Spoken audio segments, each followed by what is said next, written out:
it's not a good handout because first question straight out the gate isn't something you're going to be tested on. So let me just pull it up because I'm probably going to just use my stuff. And if you don't know me, I am Michael. I do Mondays and Fridays, both of those sessions, 10 a.m. and 11 a.m. As you can probably tell, I'm a little unorthodox. I'm eating out of a mixing bowl and having a cocktail because I need one. So feel free to let me know what your favorite drink is in the chat. Let me pull this up.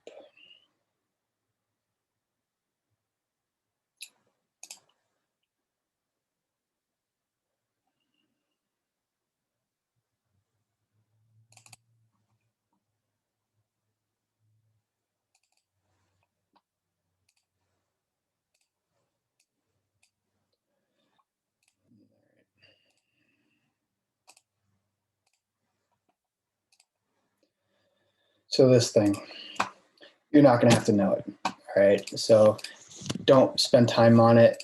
Anti-bonding and anti-bonding orbitals and MOMO and HOMO, those are all terms that you're gonna see later on in Orgo 2, all right? So I would not waste time on that at all right?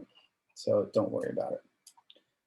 Moving along, again, what's the bond angle? It's what the bond angle you get from the hybridization, right? So what's the hybridization of that nitrogen? Does anybody know? How many groups is that nitrogen attached to? SP3 or SP2? Does anybody else agree or disagree?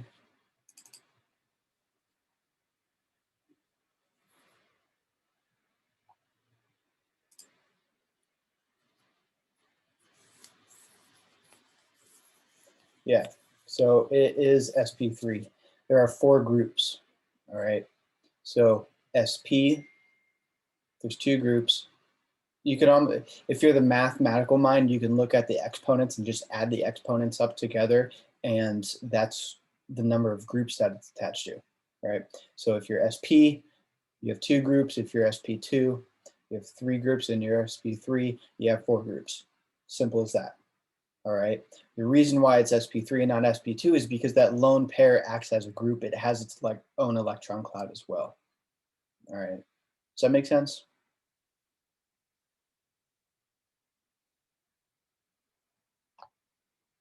All right.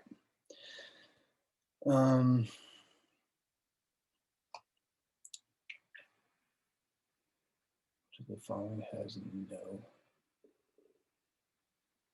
net dipole moment. So yeah, this is one of the reasons why I do not like Roche's stuff. Lepore nor Germain is going to ask you some shit like this. All right, he's going to give you an example that's going to be different molecules. These are all the same molecule. They're just bonded differently. Well, actually, no, I misspoke. But yeah, I mean, there really is no net dipole. So he's not going to trick you. All right, so a lot of people think just because it's organic chemistry that the professor is going to be super hard, that he's going to make the material out of whack. He's not going to do that. A common question that you will see is,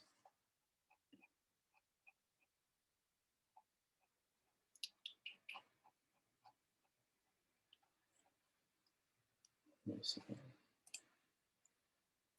This is the main level.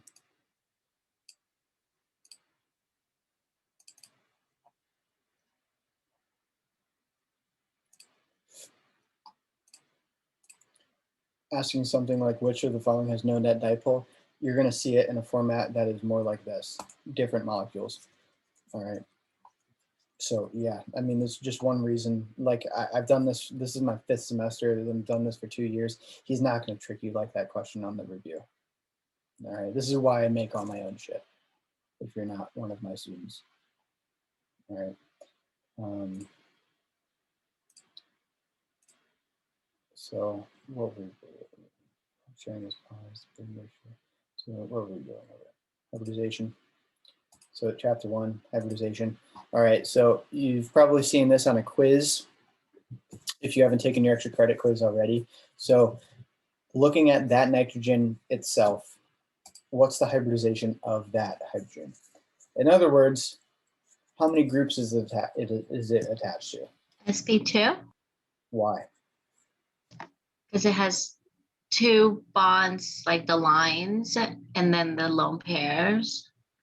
So yeah, I mean, I'm somebody that wants to make it as simple as possible. So yeah, if you're one of my students, I break shit down. So let me just draw how many groups. Here's one group, here's 2 groups, here's a 3rd group. 3 groups tells you how many, or tells you what the hybridization is. It is sp2. And going back to what I meant by exponents, how many groups do we have? 3. Does that make sense? Formal charge, that is a foundational concept in Orgo. Can somebody tell me what the formal charge of this is? Or just positive or negative?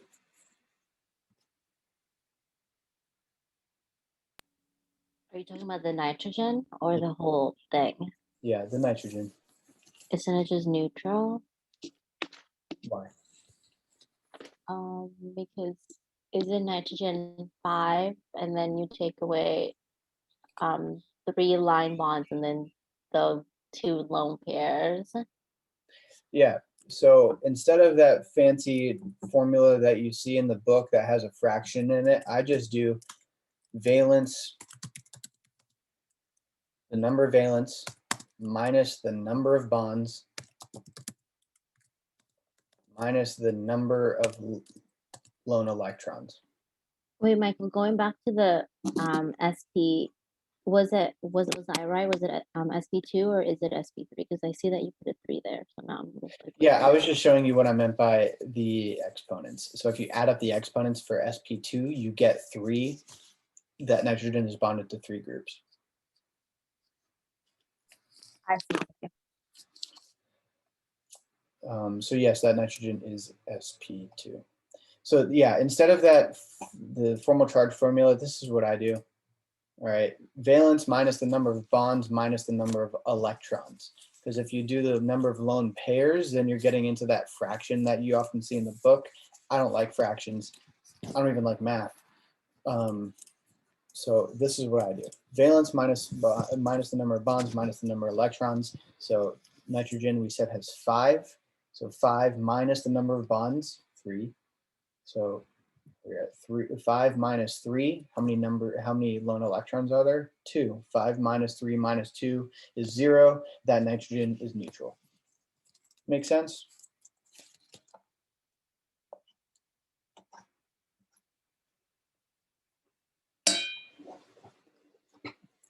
Someone give me some insight if you get it or if you're completely lost. All right. So let me just ask you before we do this formal charge. This nitrogen, can somebody take a guess at what the hybridization of that is?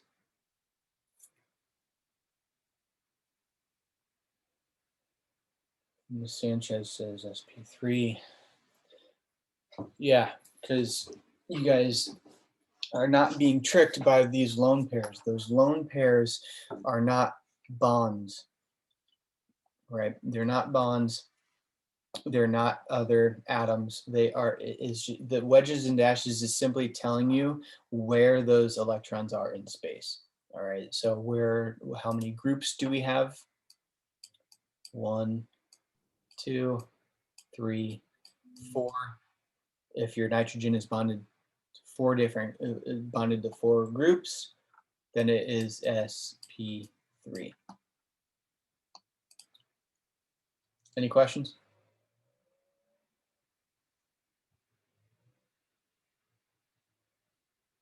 All right. This one is, are people still confused on the overall hybrid of something? Anybody know what that means?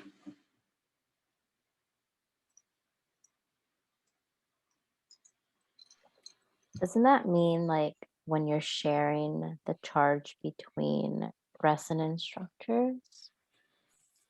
Yeah, so when we're talking about the overall hybrid, we're talking about what contributes the most. What is the best hybridization, the hybrid that contributes to the overall resonance.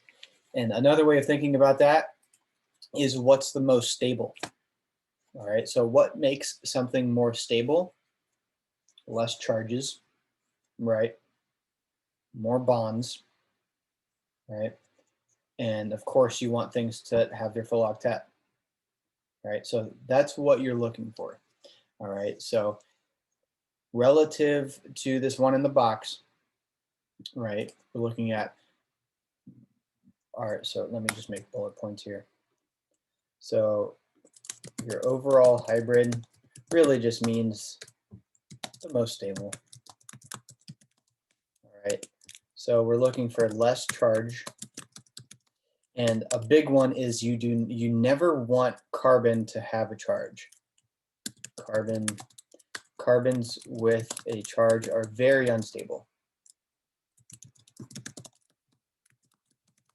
So you do not want carbon with a charge. All right, less charge, more bonds, such as like a double bond versus a single bond. And of course, full octets. All right, so can somebody tell me what they think the best one would be, i.e. the most stable?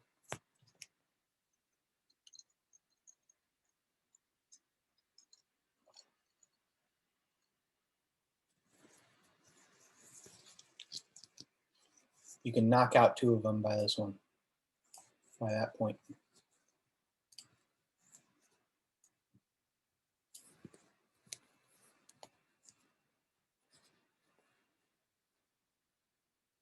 So it's either A or D. Correct.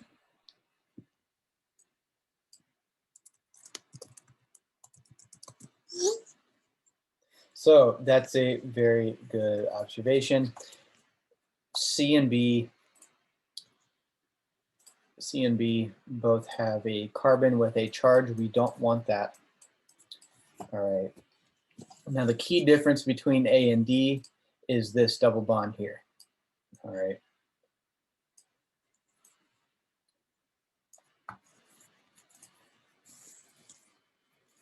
What do you guys think? Michael, I guess I'm just confused on how you would move the, I guess, the electrons to get a double bond right next to the N, like the nitrogen. Like, how would that even happen? Because there is an implied lone pair. So that can move, creating that double bond. Should we always, I guess, just assume that they're going to be all sp3 then, even if their lone pairs are not there? Not necessarily, because that if you do the formal charge on that, that tells you that there is a lone pair. Similar to that nitrogen that we did before, that nitrogen had 3 bonds, right? 3 bonds in a lone pair. 3 bonds in a lone pair gives you a neutral nitrogen. This nitrogen has 3 bonds, and thus you should be able to imply that there is a lone pair because there isn't a charge on that nitrogen.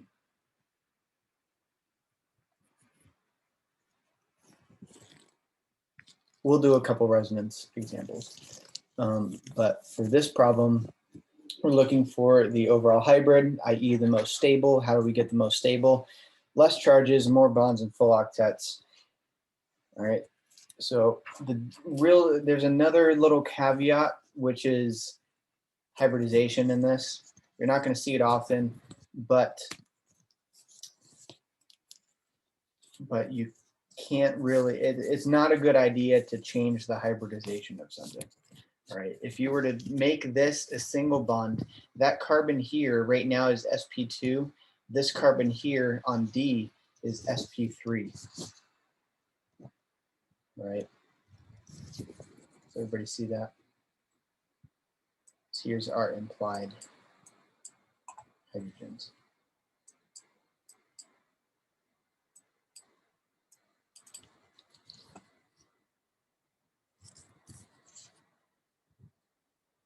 So do these points make sense as to why, or as to what you're looking for when it comes to the overall hybrid?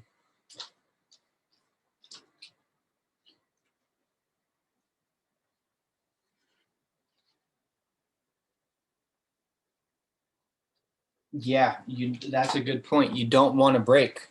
You don't want to break sp3. sp3 is the best thing that you can have, right? You don't want to break that.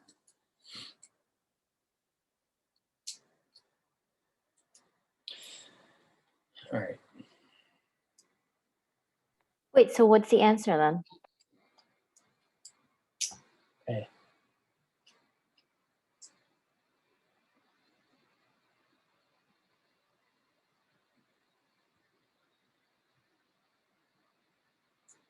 So it's going to be D, right? So the person in the chat said you don't want to break sp3.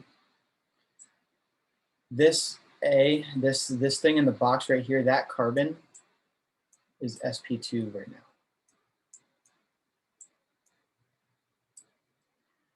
You don't have the option to go to sp3. Where is there any electrons on that to move?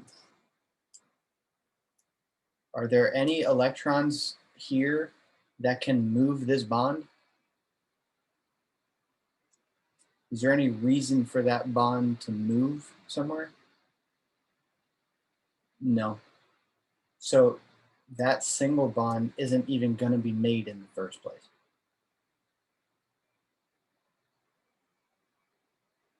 That's why that double bond stays, and thus A relative to D.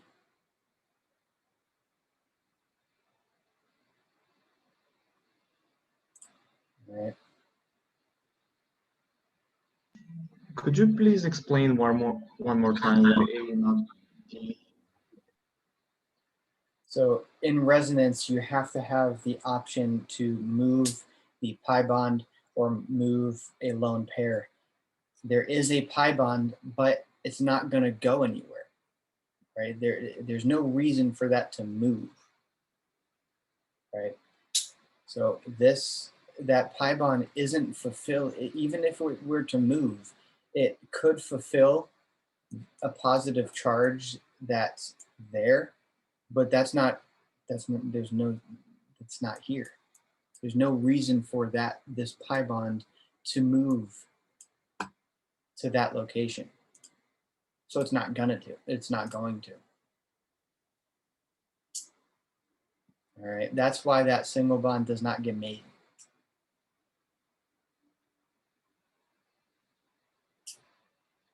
So in other words, just because in the first place there were two bonds in there and it's not going anywhere, right? That's the logic? Correct. Okay, thank you. So an example of that, you see here, there is a positive charge. There is a place that is lacking electrons, right? So where you have to get those electrons from somewhere, right? Where can you get that from? In order to fulfill that positive charge, can somebody tell me where you can get that, where you can get a pair of electrons from to fulfill that? Yeah, Maria says move the BB, double bond. Exactly what you do. Thus, you have one of your resonance structures that looks like this.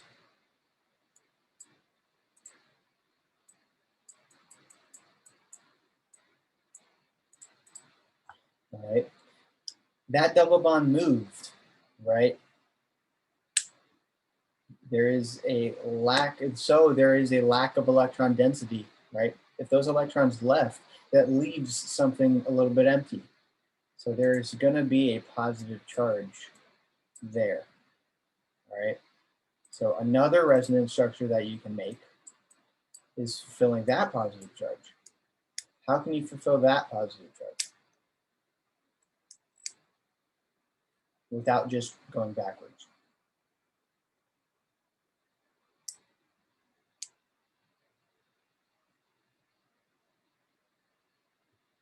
You can move the lone pair, correct? That lone pair, move there, right? So now you have another structure looking like this, right? And there's, to my knowledge, there's no more resonance structures. That's that. All right. But I know resonance is sometimes a struggle, so let's do this one also. All right. So you have oxygen with some lone pairs, you have some pi bonds, you have a positive charge. All right. What can somebody tell me what they can do? Michael, quick question. Do you recommend usually to move towards the charge then when it comes to resonance? Like start with that first? That is a good observation. So there is a, if there is a positive charge on a nearby atom, a lone pair or a pi bond is going to want to fulfill it.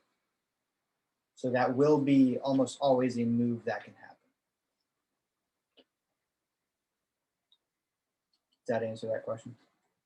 Yeah. So then, I mean, now you have two double bonds that are kind of split middle in between this positive so- charge. So does it matter which one you pick or not really? Sort of, because is that oxygen electronegative?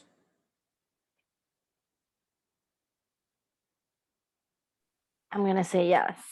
It is. So on the periodic table, you have your electronegative atoms on that towards the top right corner.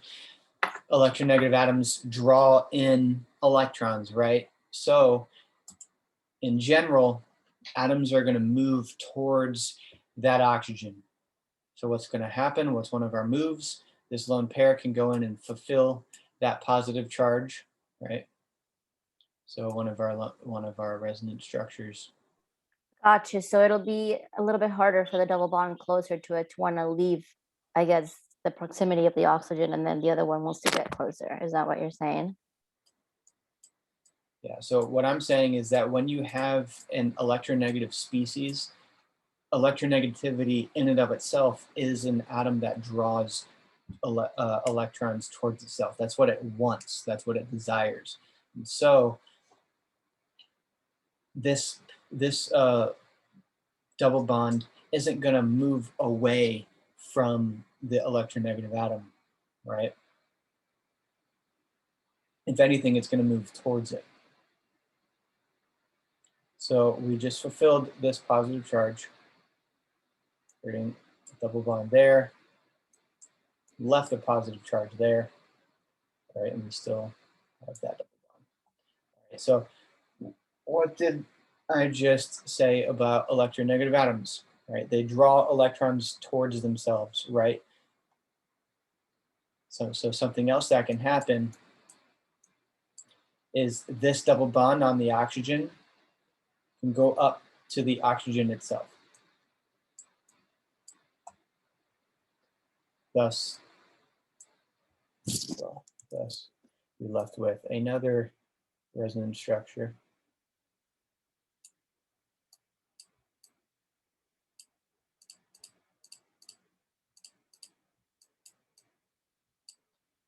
It's looking like this.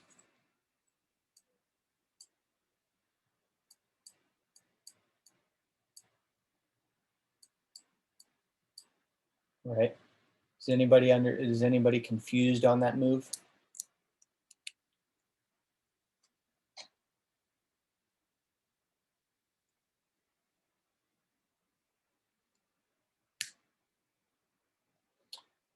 All right, so all I did from this structure to this structure is move this double bond up here. All right. Doesn't that oxygen exceed its octet? No, because that oxygen still has 8 electrons. 1, 2, 3, 4, 5, 6, and there's 2 in that sigma bond.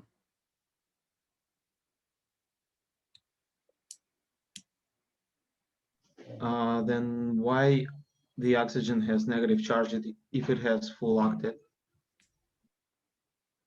Formal charge. That's your answer.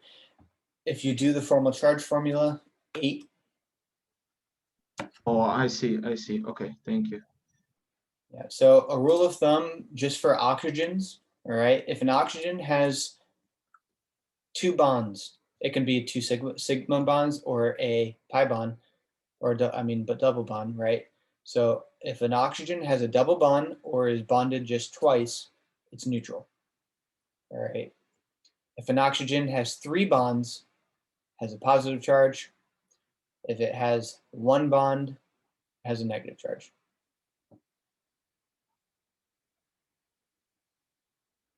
And the reason for that is the formal charge formula, if you want to double check that. Is there any way to get rid of the positives at all in between the resonance structures, since you said that the neutral ones are going to be the more, I don't know, I guess the better ones? So, I mean, there is another move that that could be done here. Does anybody know what that is?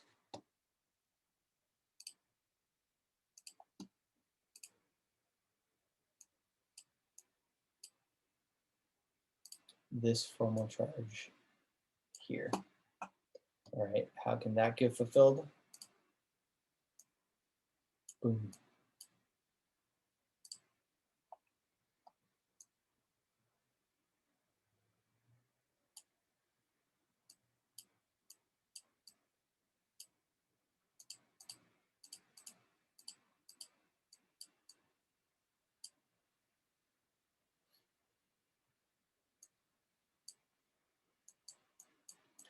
All right, so to answer your question, it entirely depends on the molecule. Sometimes there is not really any moves that, completely eliminate all of the charges to exist on that molecule.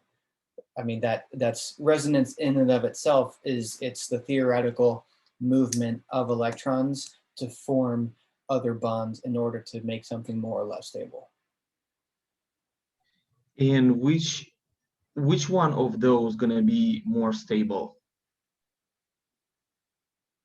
All right, so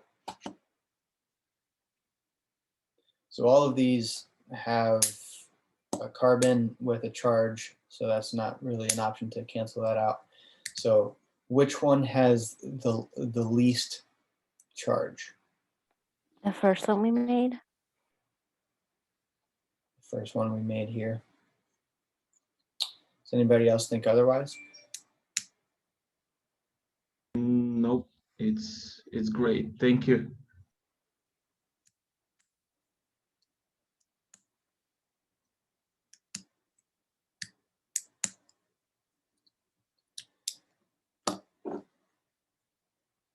All right. And another thing to keep in mind is that electronegative atoms never want to be positively charged. All right. So if you're comparing stability and charge, an electronegative atom will always prefer to be negatively charged versus positively. All right. So there's another note if you want to take that.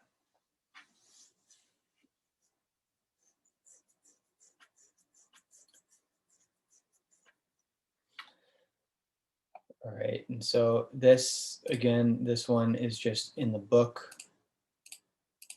And all it's asking is, how do you get from A to B? All right, so we see this nitrogen has only sigma bonds. This nitrogen has a double bond. How did it get that double bond?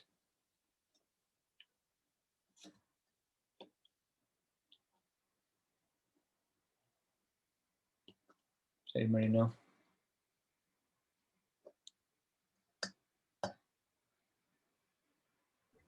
Well, apparently the lone pair of nitrogen at the bottom has moved, right? Yep. That lone pair can move and make this double bond. Right.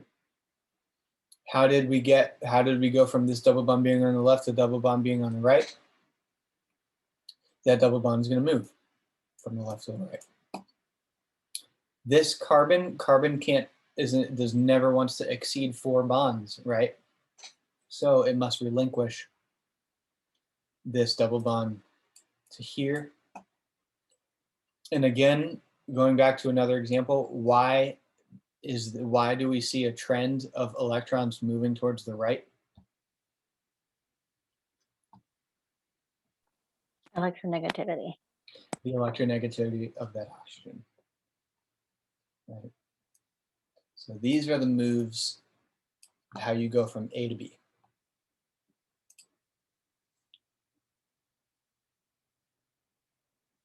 Does that make sense?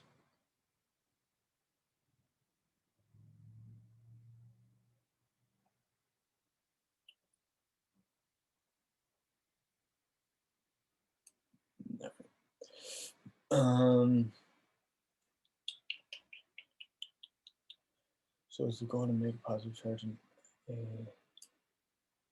No, the goal isn't to make a charge, but rather if there's a positive charge, the double bonds and lone pairs are gonna move towards that positive charge to fulfill it. And if you have an electronegative atom, electrons will move towards, if not on that electronegative atom itself. No problem.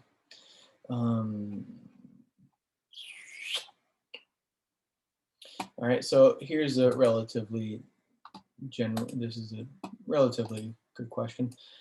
All right, so this question, it's asking you which one of these is not a constitutional isomer of the other. So can somebody tell me what constitutes a constitutional isomer?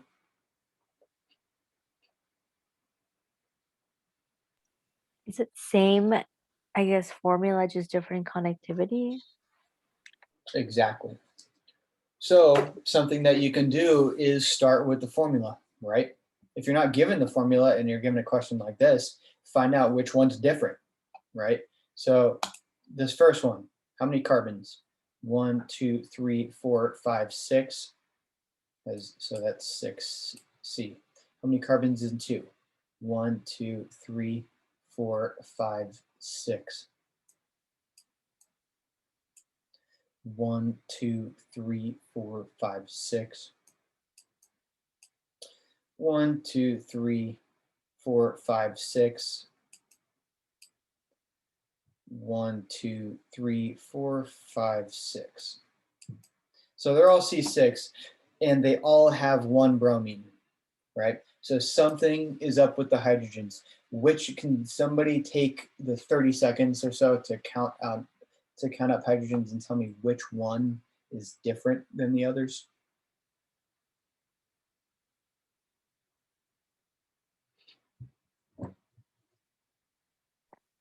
I think that during SI, the SI leader Chris said that there was like a trick for that.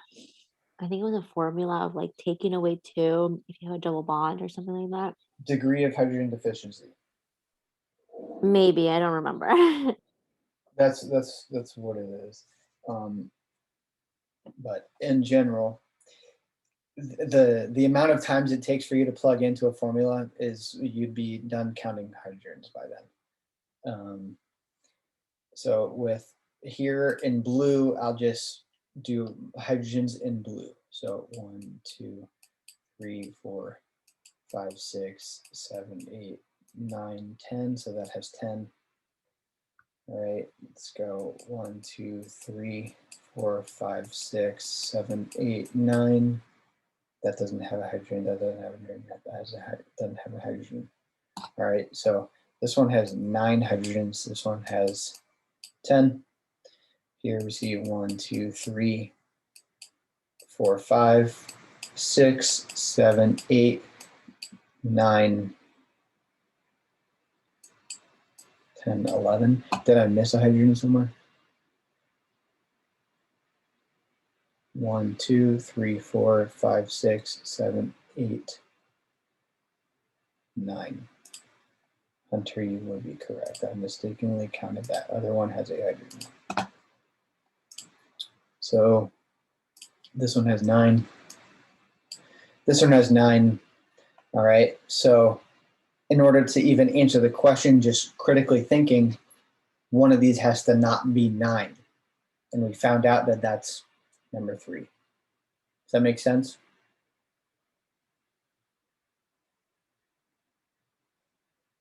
Any questions on that?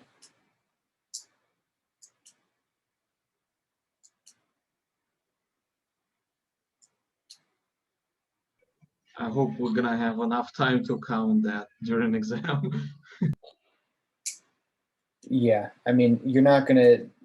I think he'll like isomers, but I don't think he's gonna, have you waste time on something like that.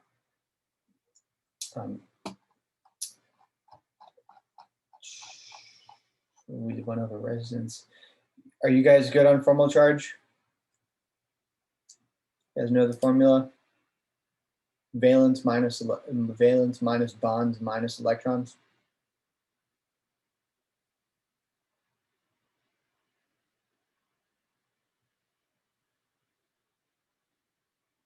Does anybody else want to move on to chapter 2?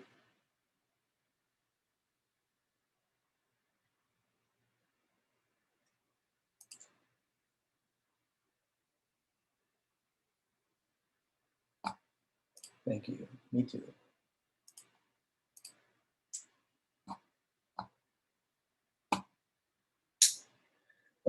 And because I do make my own stuff and I don't recognize any familiar names,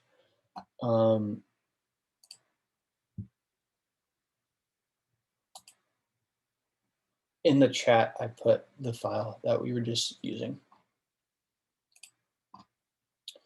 So chapter 2.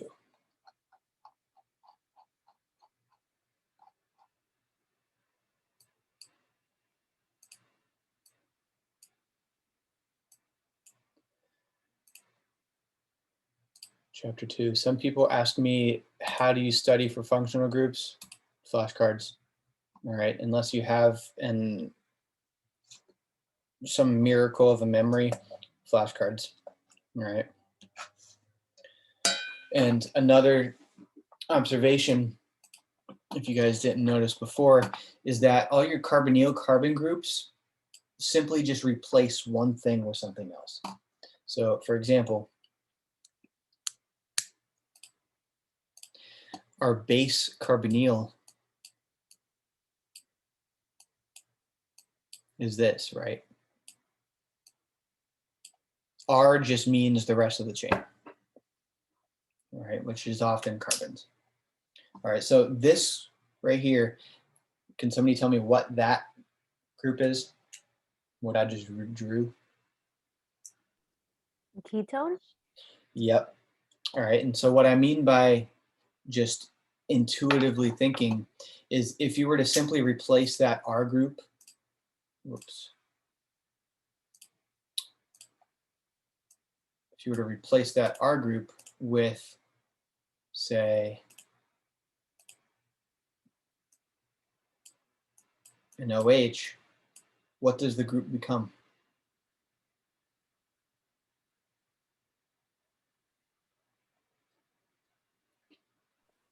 Carboxylic acid? Yep. That alcohol, as you know from chapter 3, is acidic. You have your carbonyl, carboxylic acid, all right?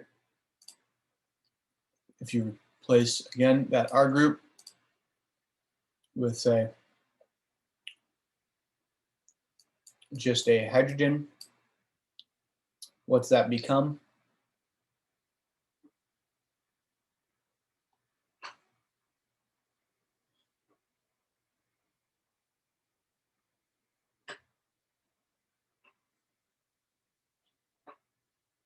Does anybody know what is this I drew here? Aldehyde? An aldehyde. All right. So another way that I like to piece things together is, does anybody know what this is that I just drew?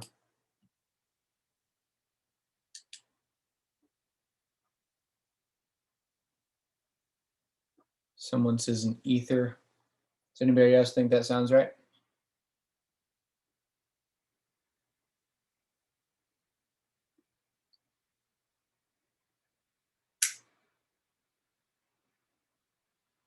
Bueller. Don't everyone talk at once. Yeah. All right. So yeah, if you were to put another way of just thinking about things, if you were to put an ether on a carbonyl, what's it become? An ester, right?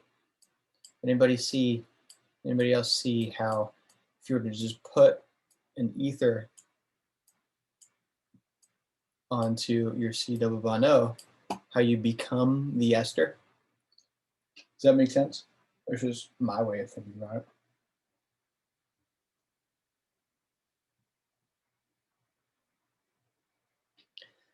And what if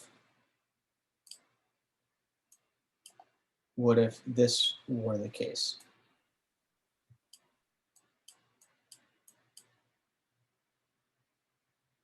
What is this group now? If you put an amine adjacent to the carbonyl.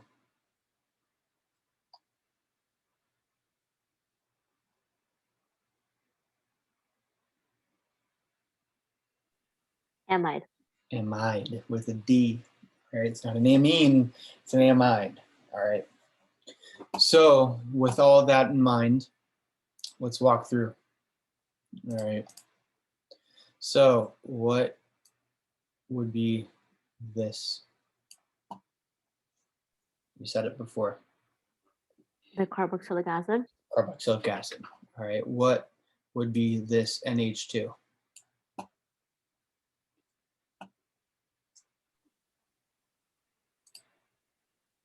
Wouldn't that just be a primary amine or secondary amine? Maria says an amine.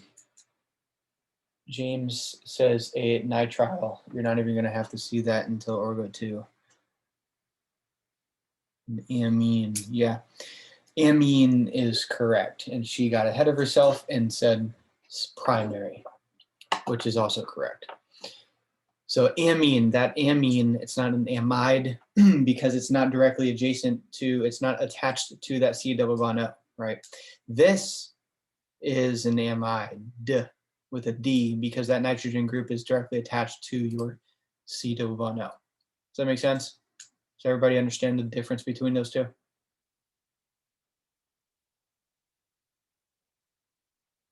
All right, cool. All right. This here, a lot of people get confused on this one. Circle it in blue. This is Is that benzyl? So James is not a phenol. A suffix ending in OL is an alcohol.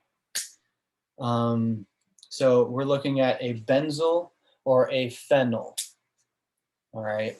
So we're kind of, it seems like we're conflicted. Maria says benzyl. Some others say phenyl. I thought that Chris had said the SI leader that if it has a band, it's a benzyl. That is exactly how I would say it. And the reason why there is a bend is because there is a carbon in between the ring itself and the rest of the chain. Right? So to redraw, let's say this is the rest of the chain. Here's a ring. Is this second one, is there a carbon in between the ring and the main chain in this example here?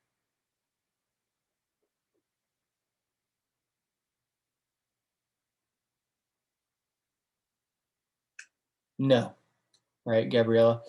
She said no, there is not a carbon in between the ring and the rest of the chain. So it is a phenyl. All right. I know it's confusing because that ring itself, not attached to anything, is called a benzene ring. All right. I know it's confusing, but directly attached to the chain with nothing in between it and nothing separating the two is a phenyl. If you have something in between the two, like a carbon, then it is a benzyl because it will end up looking like there is a bend in it, like an elbow. All right. So everybody understand the difference between the two? Anybody else confused?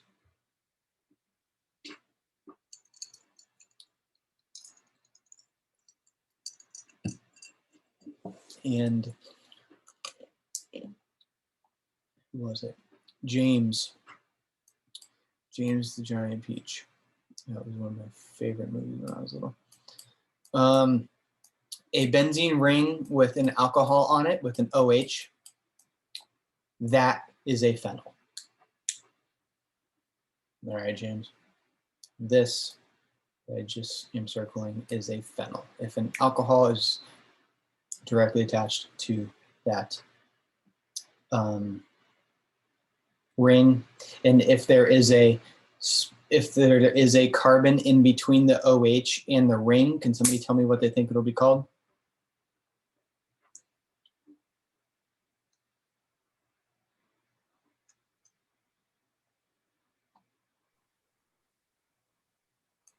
Can you draw that out so we would see what it would look like? So here's the ring. If there is a carbon in between the ring and the OH, what would this be called? I'm guessing this benzol. Benzyl. It is a benzyl. All right. So a carbon in between your main and the ring it will turn out to look like a bend. So it is a benzyl. All right. If there isn't anything in between, if there isn't a carbon separating the ring and the rest, then it is a phenyl. All right. Have you guys seen the nomenclature ME before? It's just short for something. Does anybody know? You may have seen ET before as well, not the movie.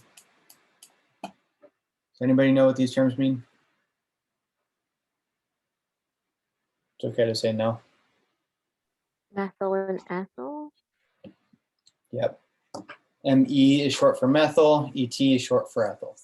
So what did we say this was, right? This oxygen, you have a carbonyl, oxygen, it's directly bonded to an oxygen, and the rest of it is a carbon based. All right, what did we say this was called? If you put an ether onto a carbonyl, what do we get?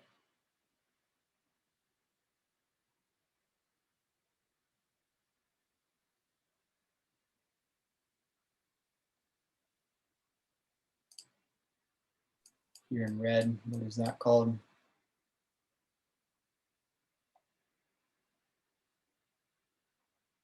Maria says ester. Does anybody else disagree?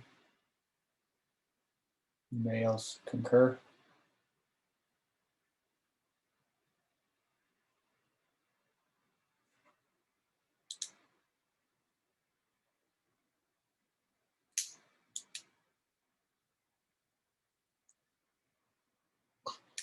All right. Is anybody here confused on classification of alcohols and amines? It's okay to say yes. I will go over it. Okay. So I like to start with the nitrogens. The nitrogens, are direct attachments, all right? The direct attachments, the number of carbon direct attachments will tell you your classification, all right? So with this first one on the left, how many carbons are directly attached to that nitrogen? In this example here, where it says 1.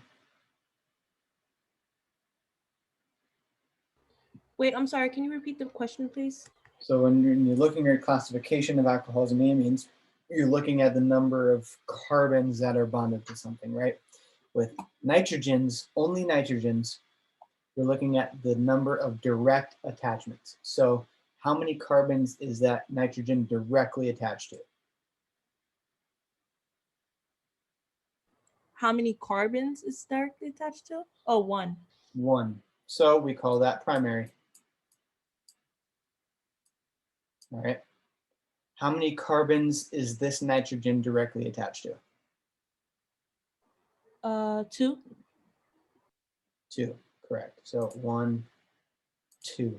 You don't consider the hydrogen because it's not a carbon, right? So 2. How many carbons is this nitrogen directly attached to? 3.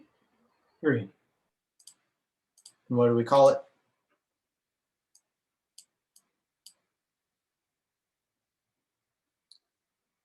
In word form? Yeah, Maria. Truly, Yeah. I don't know how to pronounce it. Yep, it is a tertiary. Now, on the flip side, it's a little less simple for alcohols, all right? For alcohols, you're looking at the carbon that the oxygen is attached to. So here, the carbon that the oxygen is attached to is this one here in blue. How many carbons is that one attached to? 4. Wait, 3. 3. 3. Do it in red.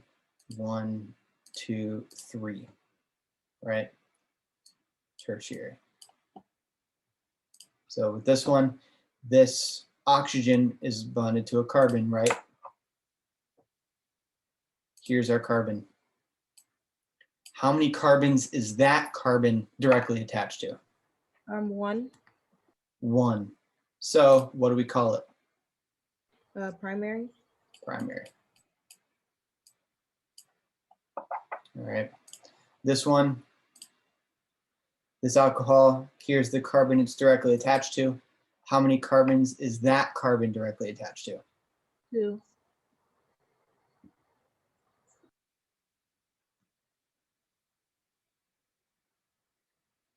Yep. 2.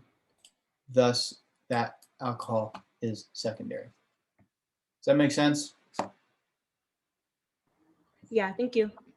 Yeah, no problem. Is there anybody else that needs me to reiterate any of that? Or are we good? Does that make more sense?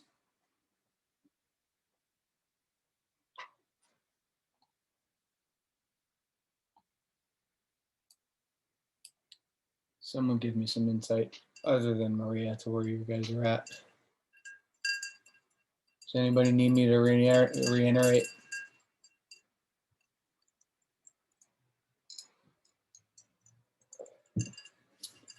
All right. Physical properties. Do you guys remember what hydrophobic and hydrophilic were? High school bio 101. All right. In order for something to be hydrophilic, what does it need to be?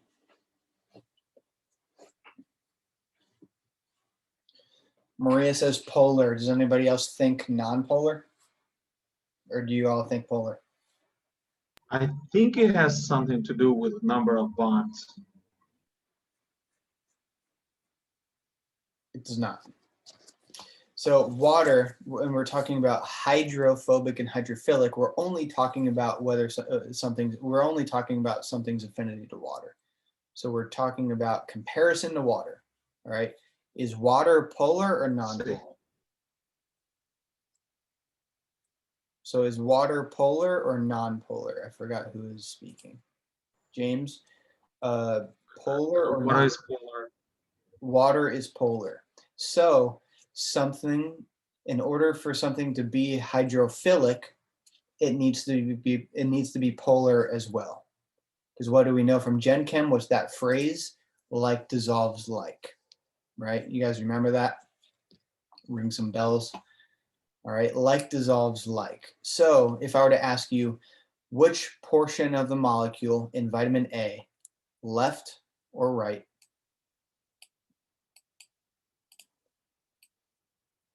would be hydrophilic? Blue or red, right or left? Some people in the chat are saying right. Somebody tell me why?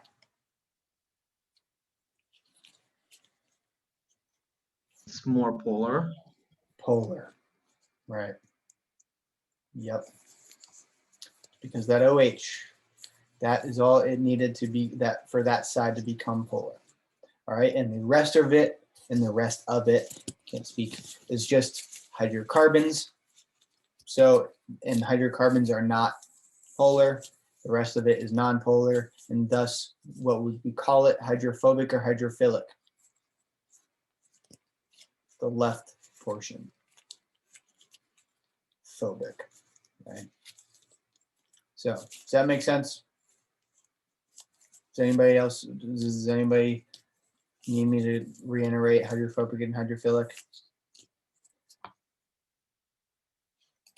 What about diethyl ether? This is what diethyl ether looks like. Or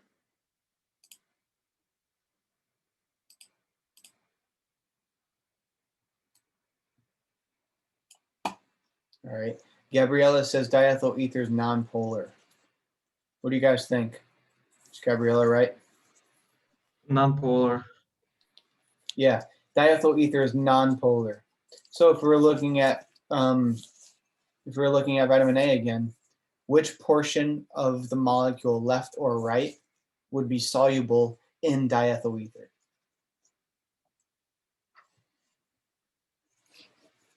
The left, right? Like dissolves like, non-polar and non-polar like each other, non-polar and non-polar work, just like polar and polar work. Dimethyl ether is non-polar. Is it because I guess the poles are pulling in towards the O and then cancel out? Correct. Okay. There's not an overall net dipole. All right. So hydrophobic and hydrophilic, does that make sense? Yes. Quick question though. When it comes to the nitrogen on the ring, does that have anything? I guess would that make it polar in any way, or Not really. So even if you look at the electronegativity trend, although I mean, nitrogen is not in and of itself that electronegative. Gotcha. So then the OH would be philic, and then the ring would be phobic. So the portions we're really looking at are this in red and this in blue. So with that question in mind, would the red or blue be hydrophilic?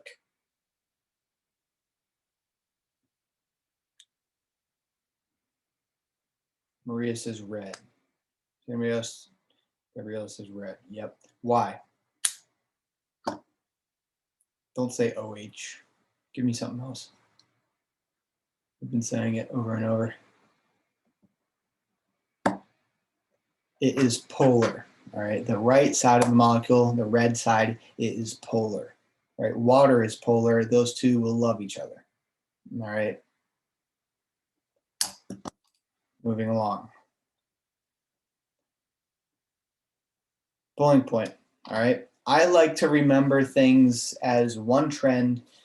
I like to remember as least as possible when it comes to orgo because it's already hard enough, right?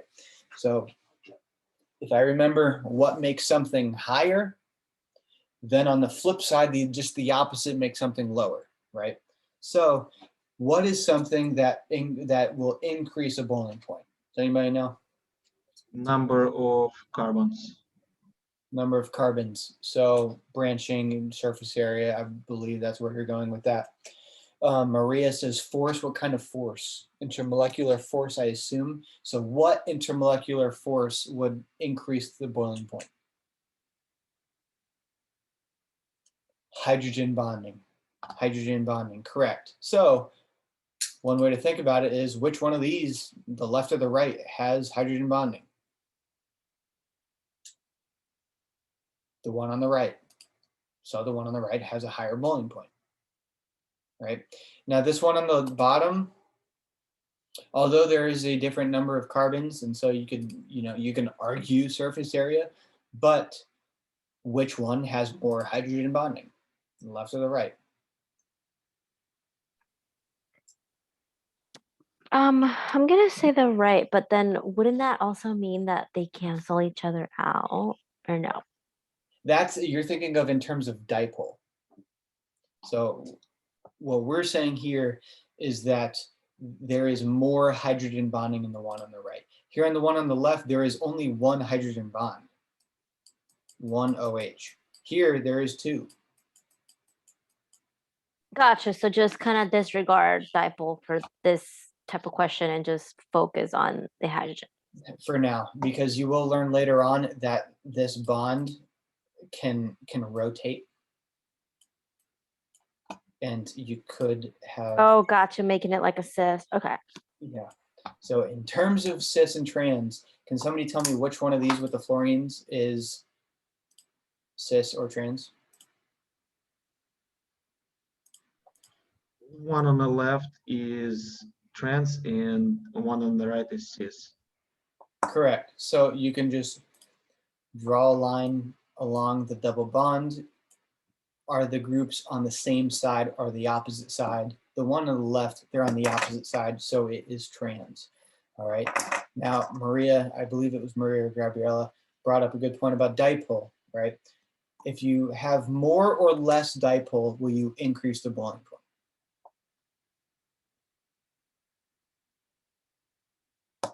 To increase boiling point, do you want more or less dipole? Maria says more. Anybody else agree or disagree?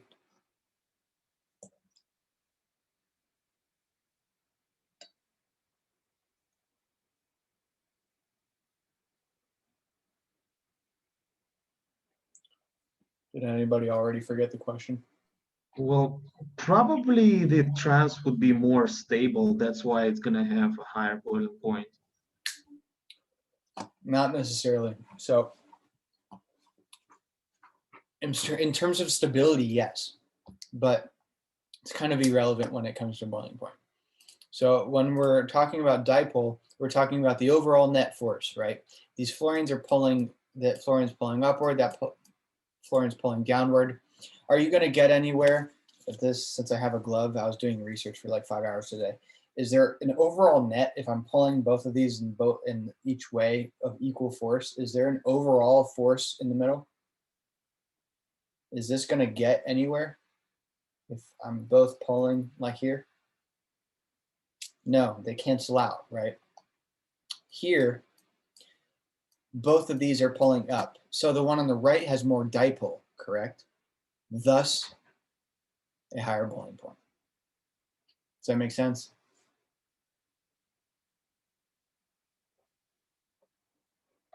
Does anybody else need me to restate that? So cis would be having higher boiling point. Correct. And the reason for that is because of the dipole. So yes, in this example, the one on the left, the dipoles are canceling each other out. So here, my left hand, I know for you guys, it might be on your right, I don't know.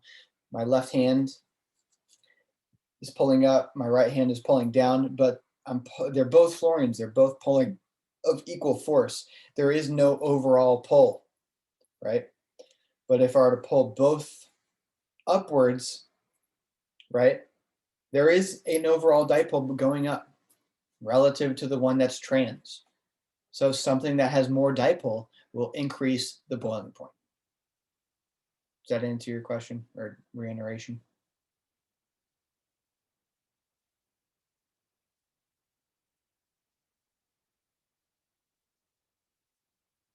All right.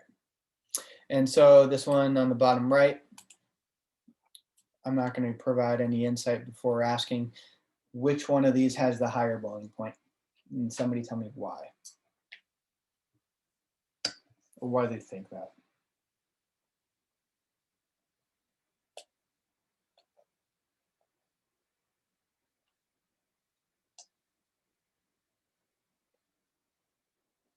You guys are correct. The one on the left, because the one on the left has the hydrogen bonding.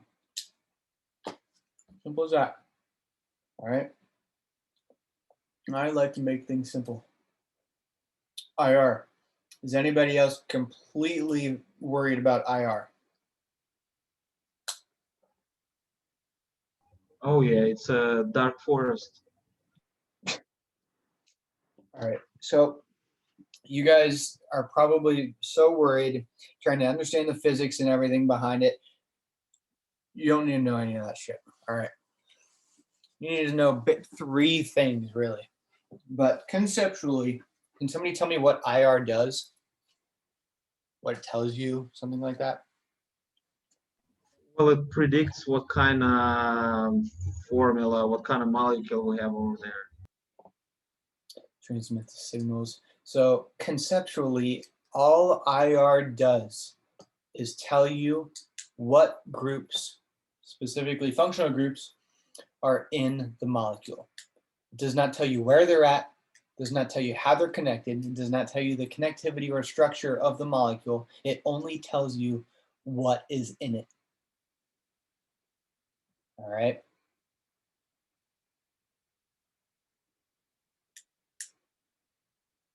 Does anybody need me to repeat that?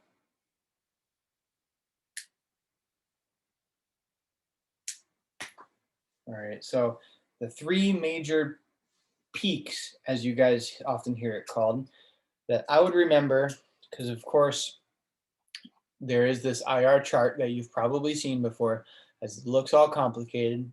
The problem with an IR chart is it's great in telling you where something on the spectrum is, but it does not tell you at all about what it looks like, right?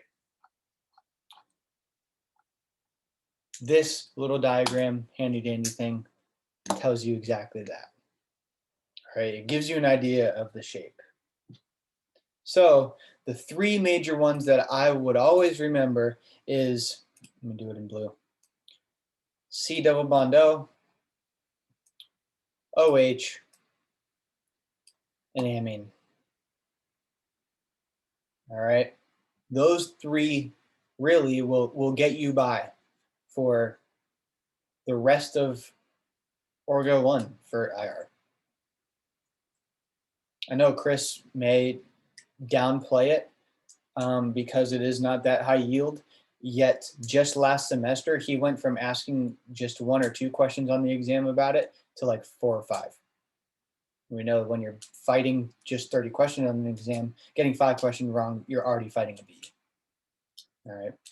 So these three peaks will get you by for IR. All right. And it is all about recognition. If you know where something is and what it relatively looks like, then you'll be able to piece it together. All right. So I like to, I am studying for the MCAT, and so I'm starting to like mnemonics and stuff like that now. So you can call it what you want, but this C double bond O looks like an ice pick, right? Or an icicle, right? So an ice pick looking peak that's around 1700 is indicative that there is a carbon double bonded to an oxygen somewhere in the molecule. All right. Does that make sense? Wait, I'm sorry. Could you repeat the last part? So if there is a big ass ice pick or an icicle that looks like this, here's an example, occurring around 1700 here on the spectrum, that is indicative of there being a carbon double bonded to an oxygen, a C double bond O, somewhere in the molecule.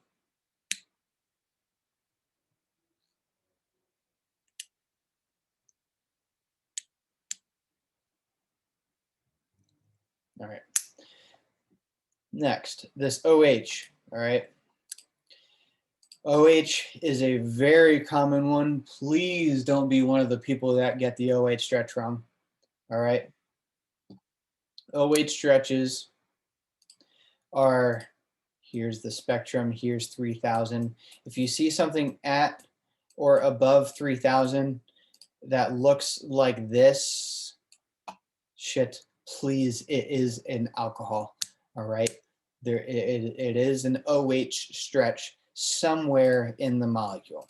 All right. It does not matter if it is just a regular primary, secondary, tertiary alcohol. It does not matter if it is a carboxylic acid. It is an OH stretch that is somewhere in the molecule. All right. Does that make sense? Any question, comments, concerns so far?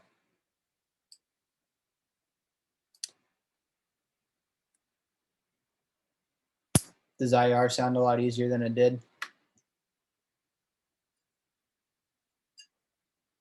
So if it has more than 3000 somewhere at some point, it's an alcohol.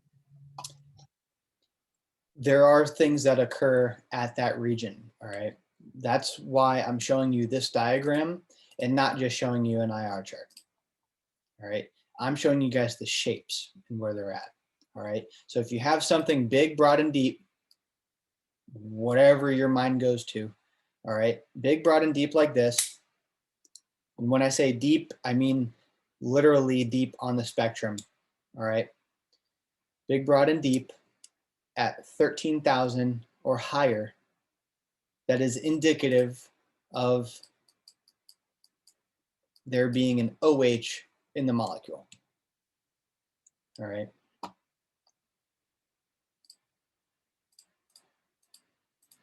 Now, the other one, last but not least, amines.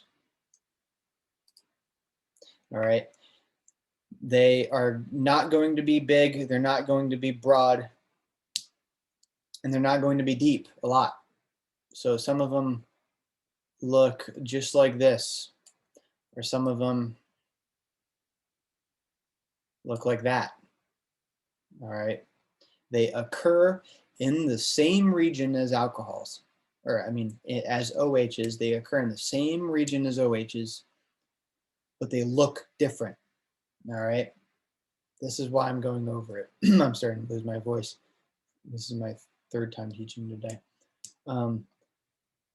They look different. All right. This is somewhat what an amine is going to look like.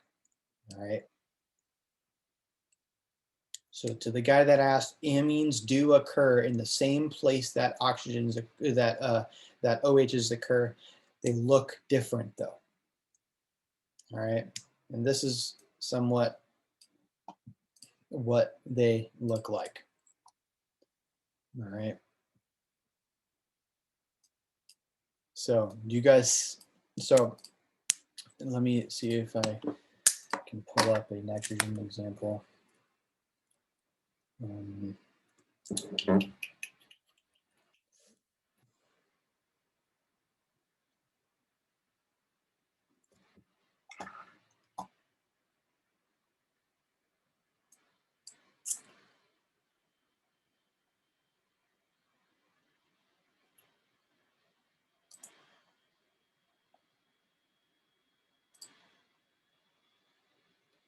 Here's my document.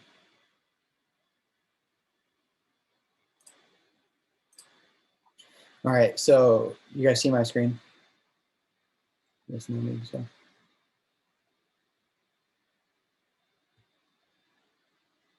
You guys see my screen? Yeah. All right, so here's this spectrum, right? So do you guys see something above 3,000? Do you guys see a significant peak above 3,000? In this example, here's 3,000.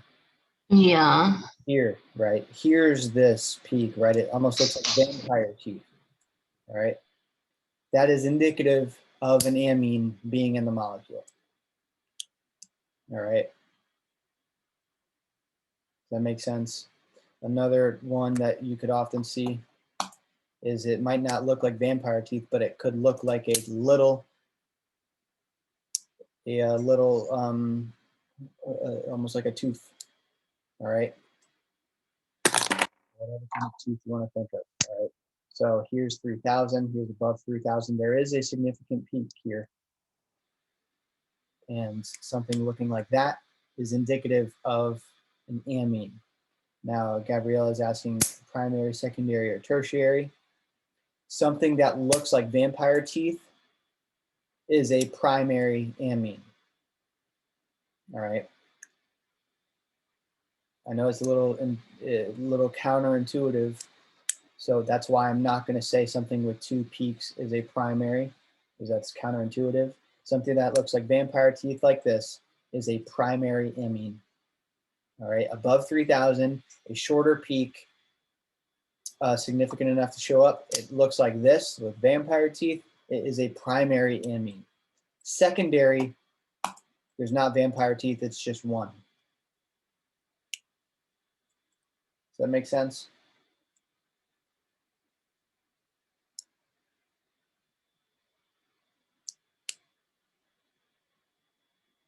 Sorta, I'm a little lost.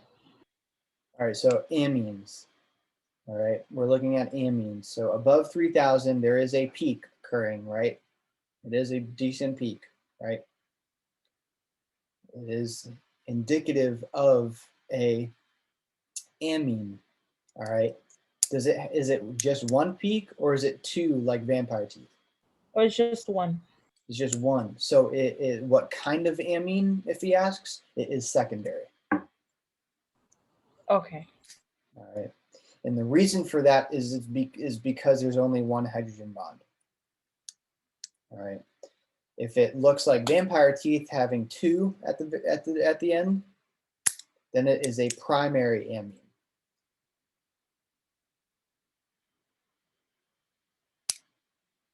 Does that make sense?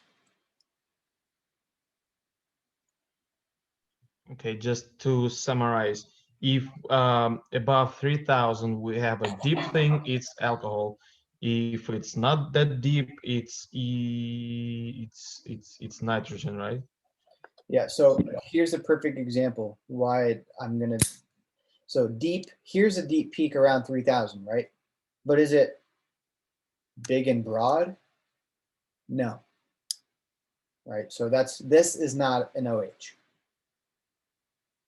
All right.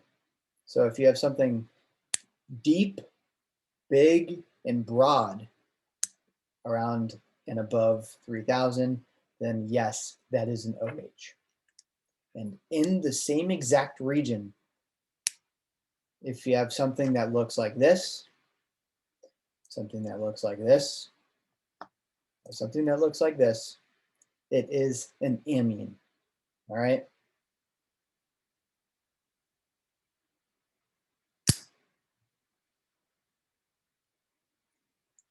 So does that clear up OHs and amines?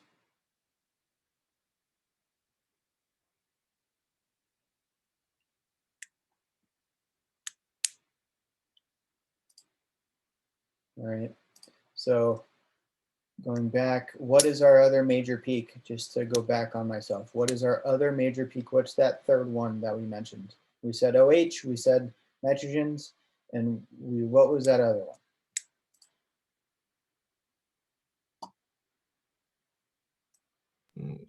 Oxygen. C double bond O. Here. All right. And it's very easily spotted, right? Between 2000, between 1500, dead center is 1700. Well, not dead center technically, but around 1700, there is something that looks like an ice. There is something that looks like an ice pick, like this big ass thing. What does that tell you? That peak corresponds with a C double bond O. All right, and we see that this spectrum matches with this molecule, and that's exactly how he's going to ask something like this. He's going to give you, I can almost guarantee he's going to give you a spectrum. He's going to give you your 4 or 5 molecule choices, and you're going to be like, which one of these molecules corresponds to this spectrum? and you're going to have to go through the thought process of what matches what. All right, so given this spectrum, we see some peaks, right? We see this big, broad peak. I mean, not broad, but we see this big, sharp, narrow peak and deep around 1700, correct? That tells me that there is a C double bond O. So if this was one of our options, this molecule, check. What else do we have in this molecule? We have an OH, right? Why do I know that? Because at and above 3000, there is a big, broad, and deep peak telling me that there is an OH. And if this molecule was one of your choices, that's another check mark. All right. Does everybody understand that rationale? Does that make sense?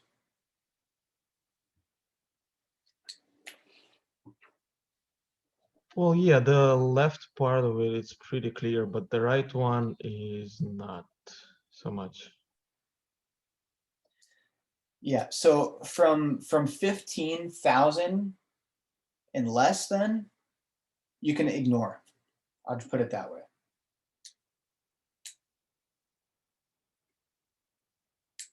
All right. So from 15,000 upwards is where you need to focus. All right. And so starting at 15,000, what is our major peak that we're seeing? We see a big, sharp ass peak that looks like an ice pick, right? That's occurring somewhere around 1700. That's telling me that there is a C double bond O in the molecule. Moving along, we see that there is around 3000, and above it, there's a big, broad peak and deep in that region, thus telling us there is also an OH.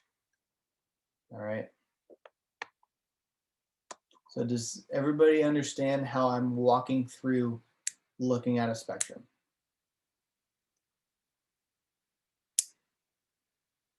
Someone give me some yes or no. Yes. Okay. Is he the only one that understands?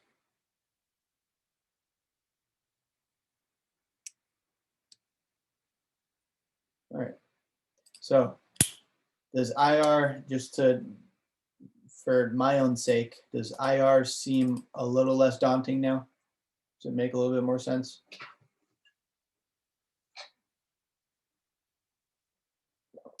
All right. It is just like functional groups, all about recognition. All right. So based on saying it about 50 times already, here we see a molecule. If you were to put it in an IR machine that you're going to do in Orgo 2 lab, all right, if you were to put this molecule in an IR machine, it spits you out a spectrum, right? Where do you expect to see some peaks? That's all this is asking, is where they're at. Here we see there's an OH. Where do we know that OHs occur?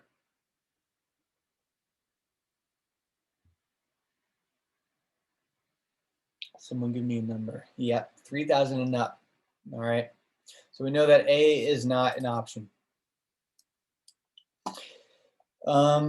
We see that there is this as well, this double bond. If we look at our IR chart, obviously IR charts can be very specific, and an IR machine will account for an alkene. All right. Where do alkenes occur? Again, you don't have to memorize all this. He should be giving you an IR chart. All right. So an alkenes occur in this 1650, just about there, 1650. So we said that there's going to be an OH here and an alkene about 1650. So what's our answer? Yes, you guys had it right in the chat. It is C. Question, comments, concerns?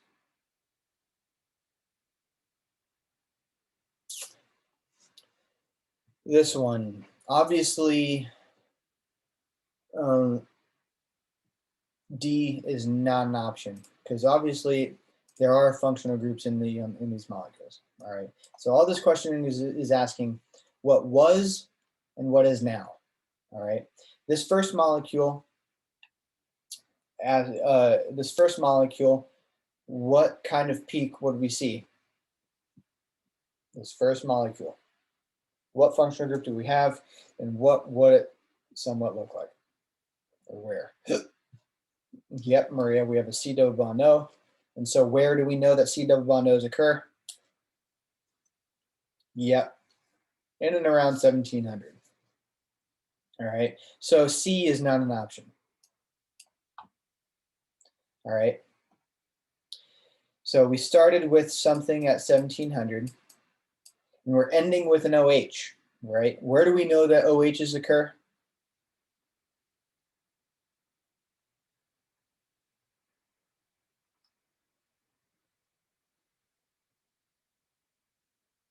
Yep, around and above 3000. So what's our answer? Somebody other than Maria?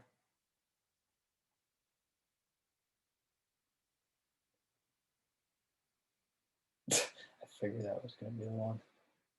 Yes, it would be A. Yep, it would be A. All right, does that make sense?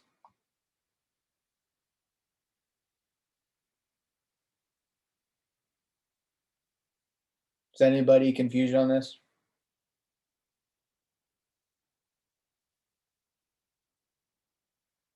Okay. So what solvent is best for dissolving this salt? All right, so this is all about what we were going over before, polarity and nonpolar and hydrophobic and hydrophilic. All right, so we're trying to dissolve a salt, right? Is that salt polar or nonpolar?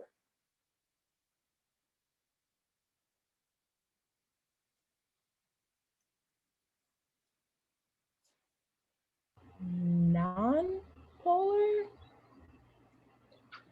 Non-polar, so somebody's completely guessing. Somebody in the chat that said that they're guessing.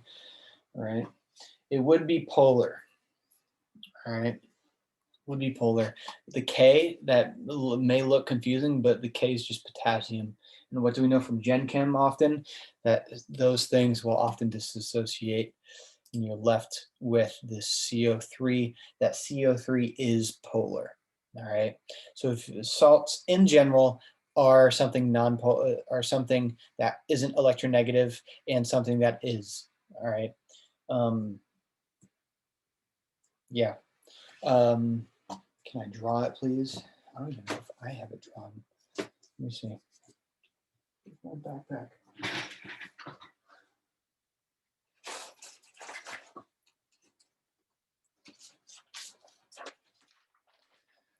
All right. Let's see if we can draw this thing. All right. So here's our carbon.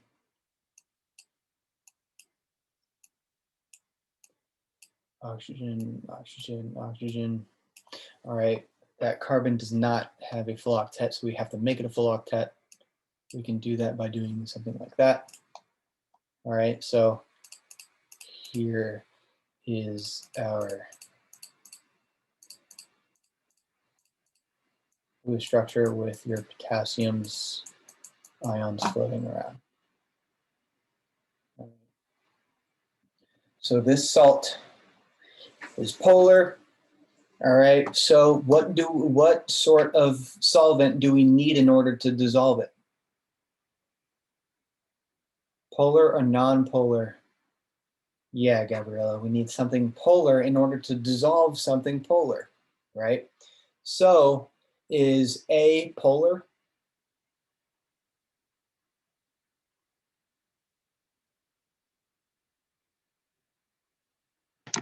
Michael, I'm confused too. Why would those not cancel out if they're going on in opposite directions, I guess?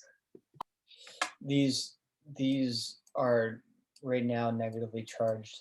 This is neutral charged. So a perfect example of this, of one canceling out, is of equal magnitude. pulling in opposite directions. Those oxygens, as of now, are not of equal magnitude in their pull. Gotcha. Is that because one of them has a double bond? Yeah, and the two others are negative charged. All right. So is going back, is C polar or nonpolar?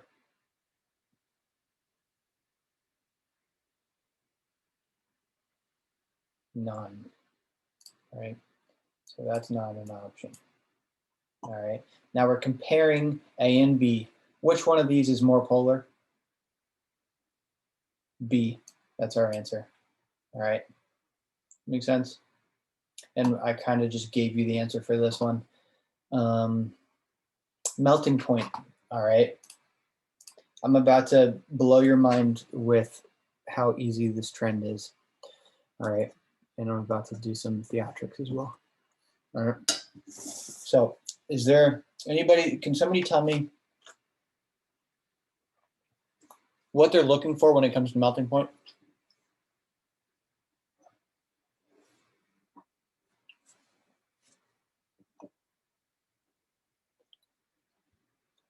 Gabriella says branching. That's a good one. All right.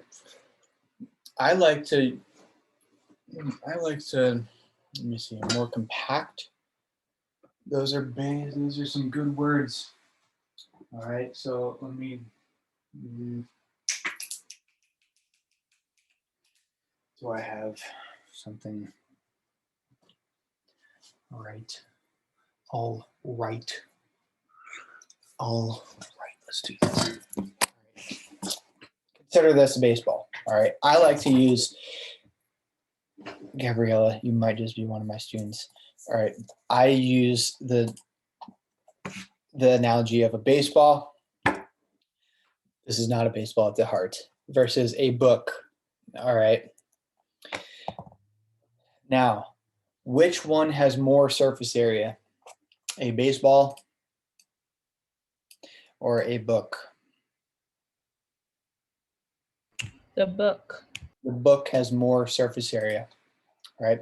And something else you can see is what's more sphere-like, the baseball or the book? The baseball. The baseball. Now, which one is more compact, the baseball or the book? The baseball. The baseball.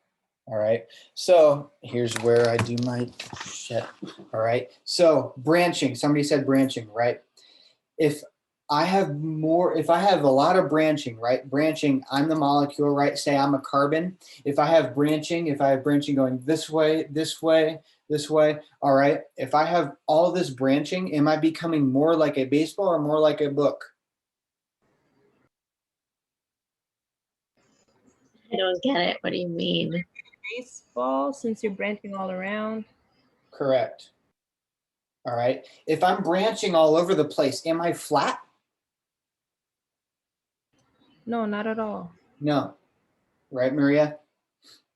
I'm becoming more circular, more compact in my space, right? So I'm becoming more like a baseball.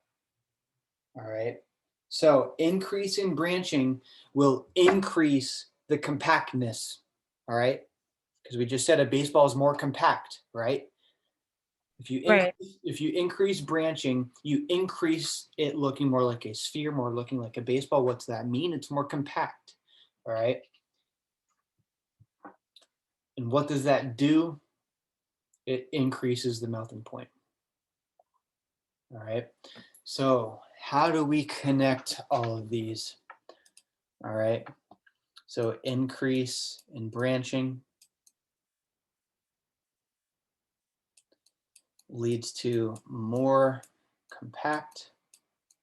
Because of my theatrics, we know that our analogy is that we look more like a baseball. And again, if we increase the compactness, does something that's more compact have more or less surface area? Less surface area. Correct. So more compactness will also lead to less surface area. That's a key one for what? Decreasing boiling point. something that's more compact. We said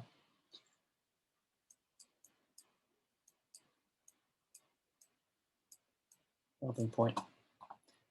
There's all your pieces of the puzzle. All right. Does that make sense? Wait, hold on. I have to dissect what you just said.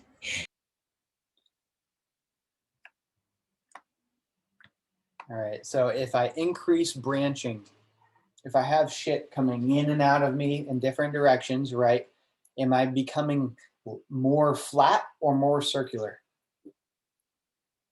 It'll be more circular. More circular, like a baseball, right? Are baseballs more compact? Yeah. Yes. And what does compactness do? Increases the melting point. Oh, okay. So along with this, does this trend make sense now that I just breakdanced all over the place? All right, do you guys see how increasing branching also increases the compactness? Does that make sense? All right, so with this, all this in mind, which one of these is our answer? Which one has the highest melting point? Maria says C. Is it A or C? I don't know. So yes, you are comparing B and C, right? Because we also know the intermolecular forces. Okay, also side note, we also did say that hydrogen bonding will increase the melting point and boiling point, right? A doesn't have any of that shit, all right? And it's flat like a book, a ring, right? So in looking at this ring versus this ring is flat, right? It's more like a book. This, all right, so say this carbon here, say I'm that carbon, right? What do wedges and dashes mean? A wedge is coming out of the plane, a dash is going into the plane, right? So I'm that carbon, right, dead center that I circled. I have a methyl coming out of me, methyl going behind me, and my two others, all right? What am I more like, a baseball or a book? Baseball. Baseball. And that increases the compactness and thus increases the boiling point. C is our answer. Does that make sense? Everybody good on that? So in other words, more branches we have towards every side, the highest melting point, right? Increasing the branching increases the melting point because it makes it more compact. So it's not B because B is just a square without anything coming out of it. Correct. It is Okay. less compact. All right. And because it's more like a book, it also has greater surface area. So that would be B would be for a higher boiling point. All right. So yeah. On the flip side, if you flip this all around, if you decrease the branching, you decrease the compactness, you will increase the boiling point and melting point. All right, so all in all, let me insert the page. All right, if you increase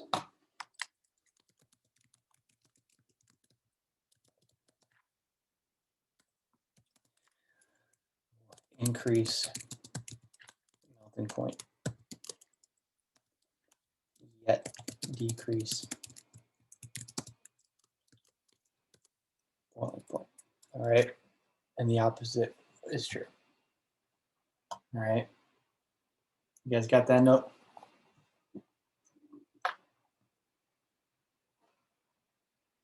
We good?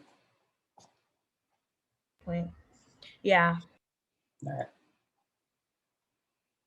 right. Can we do the question above? Maria, do you mean this dipole one? All right.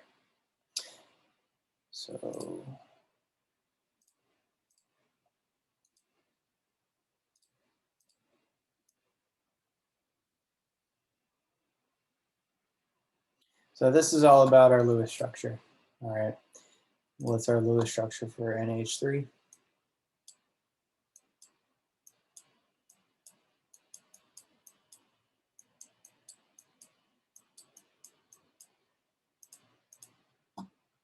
What's our Lewis structure for BF3?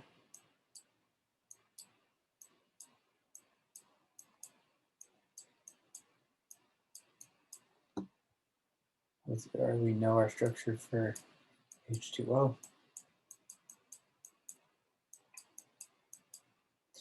And this is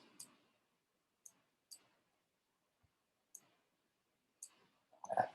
All right, NH3, all right. Here we see the dipole is pulling towards the nitrogen. All right. Is there a net dipole? Is there an overall net dipole in any direction? Well, yeah, the lone pair would be would make the molecule polar. So not just not the lone pair, but the dipole does. And as Gabriella says, and Maria, it goes that dipole, net dipole is going up. All right. So the fact that there is a net dipole is what we're looking for. All right. So this is not an option because we're looking for what has no net dipole. All right. Let's look at this one. Here, our dipole's going towards that oxygen. All right. So is there a net dipole?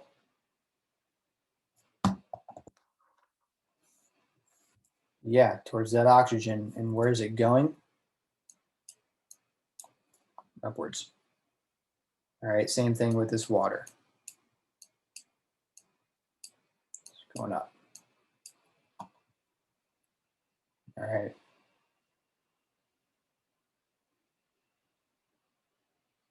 You guys with me? Yes. Okay. All right. Now this fluorine, go. These fluorines are pulling in all equal magnitude away. So is there a net dipole for BF3, or are those fluorines pulling each other and canceling each other out?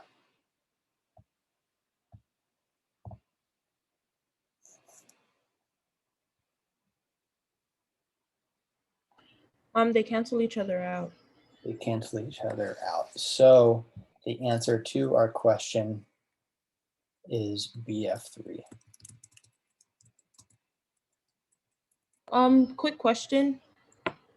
Yeah.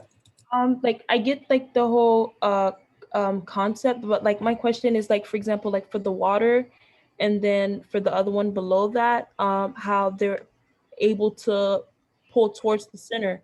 But for this one, they're pulling away. So for BF3, Yeah. because the fluorines are what are electronegative for that molecule.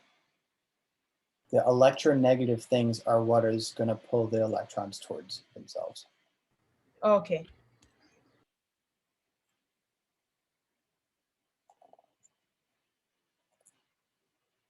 Basically the lone pairs. What about the lone pairs? You said towards the electronegativity. So an atom doesn't have to have lone pairs in order for it to be electronegative. Electronegativity is just a property that some atoms have, in which it means that there is an affinity that they love electrons. So they're going to want to do what they can to pull electrons towards themselves. And it just so happens that Fluorine is at the top right of our periodic table, and fluorine is the most electronegative atom we have.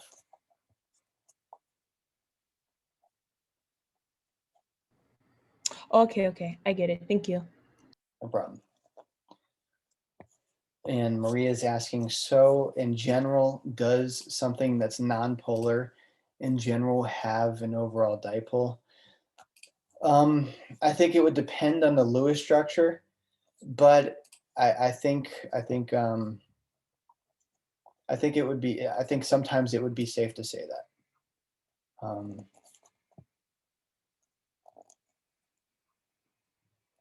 So like a molecule that's nonpolar, you know, there's an equal sharing of electrons between two atoms. So there wouldn't be an overall dipole in the molecule, and so yeah, Maria, I think sometimes that would be safe to say.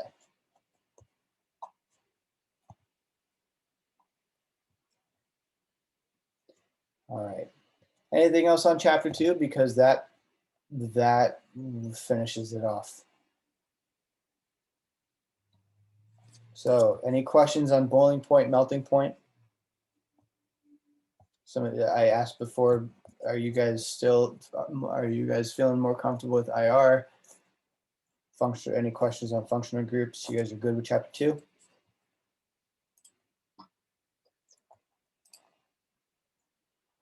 All right. Made it really clear that's why I do it.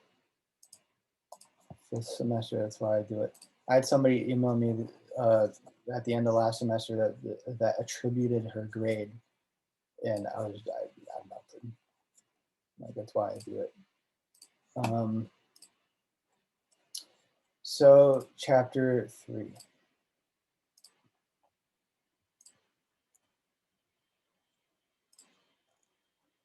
And we'll see if my voice holds up. Where is my published?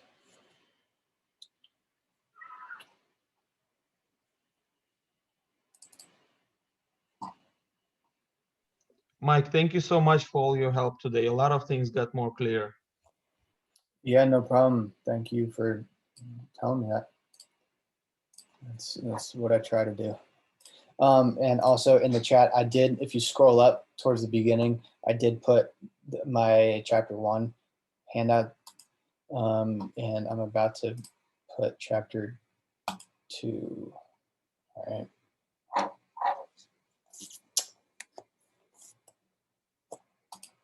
So chapter 3, gotta love acids and bases. All right. You guys, I'm sure you guys have heard cardio before, right?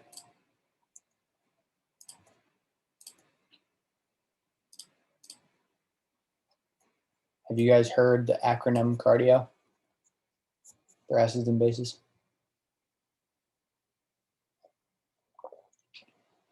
Yeah. All right. So that is your key to determining what's more acidic, what's more basic. All right. Me personally, in my style, as you can tell, it's pretty unorthodox. I mean, I'm having a cocktail in the middle of tutoring or teaching. Again, I like to make things as simple as possible, and I like to remember as least as possible to get my grade. All right. So for me, I like to remember what makes something more acidic, because then on the flip side, you know what makes something less acidic, right? It should be somewhat intuitive. So does anybody want to tell me what the C in cardio means and what we're looking for when it comes to an acid? Charge, yep, charge is what that C stands for, right? And do acids have a positive or a negative charge, or neither? Maria says positive. Anybody else agree, disagree?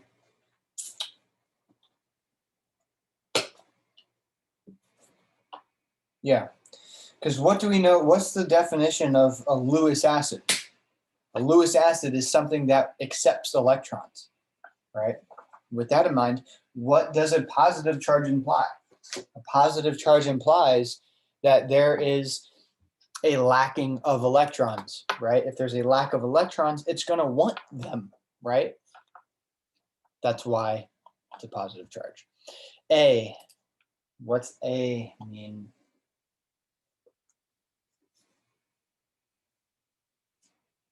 Atom, right? Atom, it does mean atom. Now, it's basically the bigger the better, right?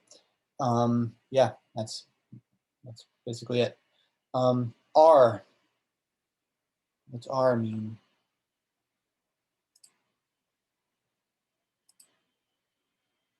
Resonance, all right? So the more resonance and the more quality of resonance, the more acidic.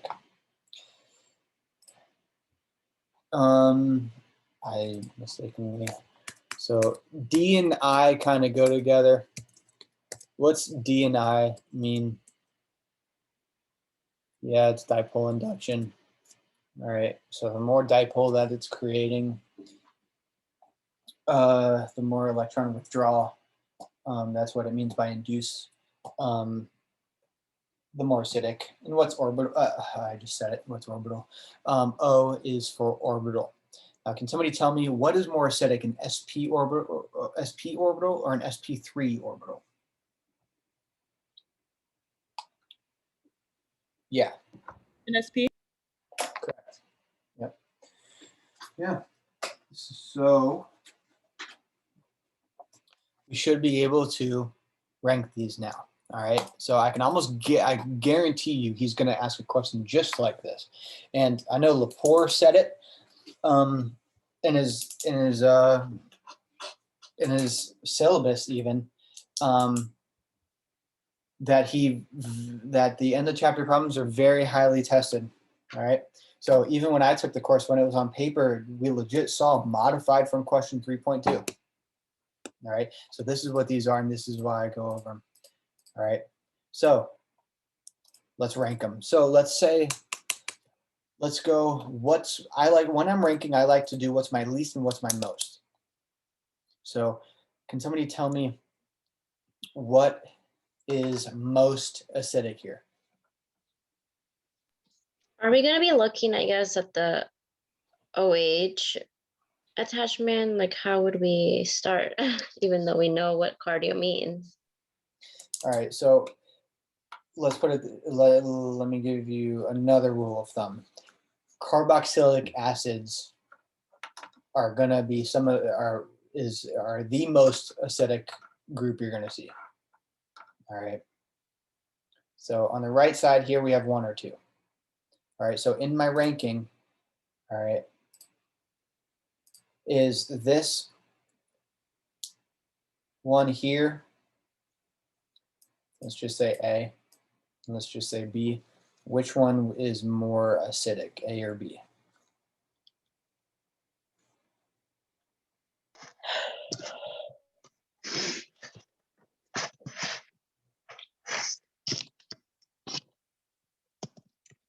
It would be A, right? Because of, so this is just a carboxylic acid, right? This one is a carboxylic acid, and it has this group of fluorines on it. So in our most acidic, we have 1. That's our second place. All right. When you say fluorine, are we talking about, I guess, the atom part now, or the induction part? So Does that make sense? When it comes to atom is really just referring to size, and induction is really referring to electronegativity. So fluorines are kind of doing both. All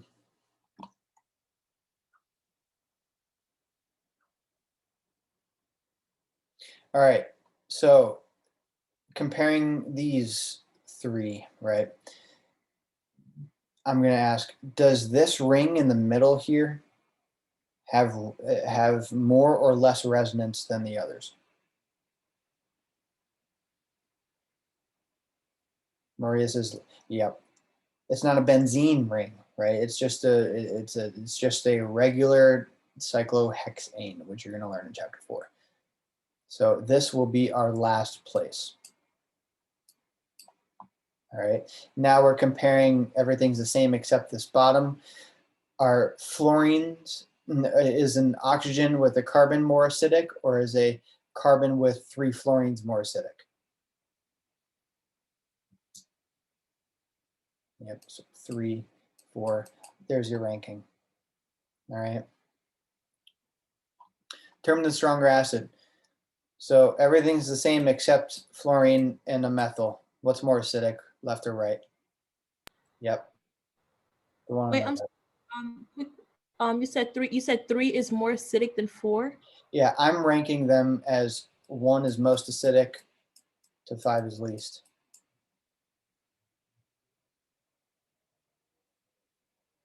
Why is 3 more acidic? 3 has fluorine. I'm lost. Yeah, fluorine is very electronegative. Oh, okay. Yeah. And what do we say about acids? Acids want electrons, right? They're going to take them. And what does electronegativity mean? An atom that is going to draw electrons towards itself. That's true. Okay.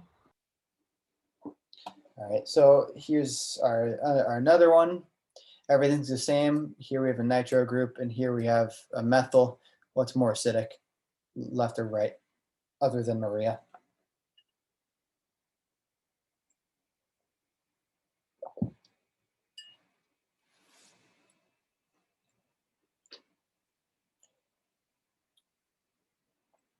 Yep, the one on the right. All right, and now this one is honestly, this one's a bitch. I'm just going to give it to you guys. I'm not going to go through the thought process. It has to do with resonance, but it's an Orgo 2 concept. Here's your rule of thumb, all right? If everything's the same, all right, but if literally everything's the same about the molecule except just the position that the group is on. So the only thing that's changing on this nitrogen or this nitro group is the position here versus the position here. All right. I'm here to let you know that this position is more acidic. All right. Because for reasons that have to do with Orgo 1 and yeah, Maria, I thought it would be cis. That's the little caveat. I know there's cis. There's also dipole that we're also looking at. Here is an exception. All right. It has everything. This type of thing has everything to do with resonance. All right. Because in Orgo 2, you're going to see that you have a position called ortho and a position called para. These two are very acidic, all right? Not this in between meta position, all right? That's your rule of thumb for this kind of problem. If everything is the same, all right, could he pull that on the exam? This is from the end of the book, so he could, all right? But now you know, right? So everything is literally the same groups, same benzene ring. All that's different is just the position of the nitro group. That's the only thing that changes. And this directly opposite position is the more acidic position. All right. Everybody get that note? All right.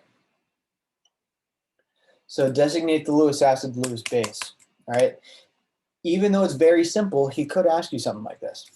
All right, and even on the Orgo bond assignment, you will see an example of what is the base, what's the acid. All right, so cardio, looking at the reactants, which one's the acid? Maria said the base is the CO2. All right, So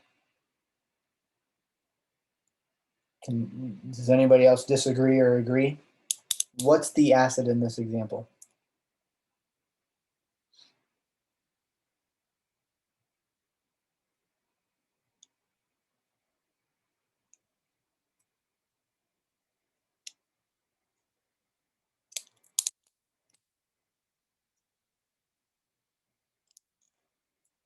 Bueller. Cardio, people. And these reactants, which one of these is our acid?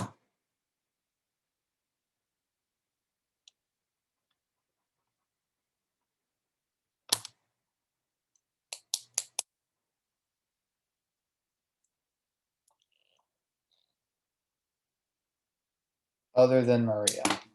I think it's left. Yes, and the reason for that is the positive charge, because we know that from cardio, acids are positively charged, right? So this is our acid. So our water must be our base, right? Cool. So here's better examples of curved arrows. All right, so curved arrows.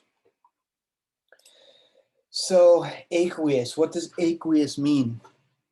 If you're doing something in an aqueous solution, what solution are you doing it in?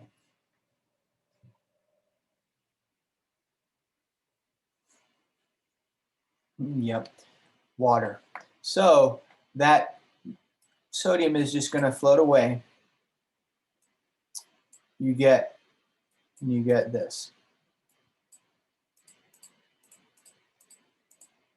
All right. Now this, if you draw it out, I'll draw it out for you.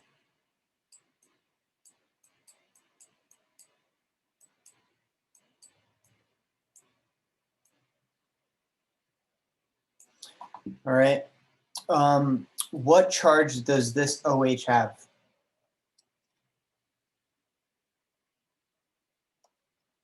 Negative. So is that OH our acid or our base?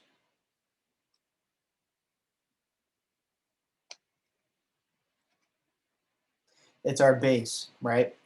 So it's gonna take a hydrogen somehow, all right? That OH wants to become H2O. So where is it gonna take our OH from? Where is it gonna get our H from? This here. All right, so just to illustrate it even more clearly. All right. This, one of these lone pairs is gonna come in and take that OH. All right, so all he has to do to make a question or make one of the options wrong is change the direction of your electrons, change the location of change the direction that your arrow is pointing in. All right, so this lone pair here, this bond, is it going to go to the oxygen or to the hydrogen?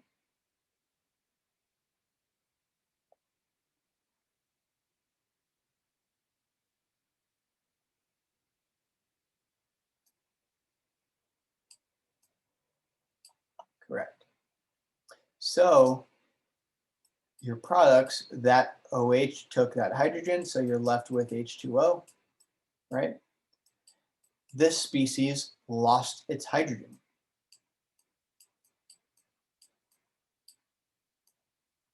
Here's our products. How many lone pairs is on this oxygen?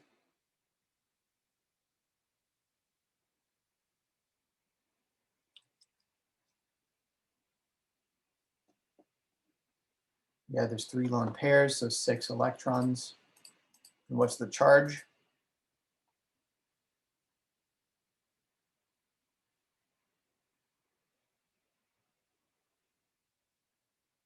Yep, negative. All right. Does that make sense?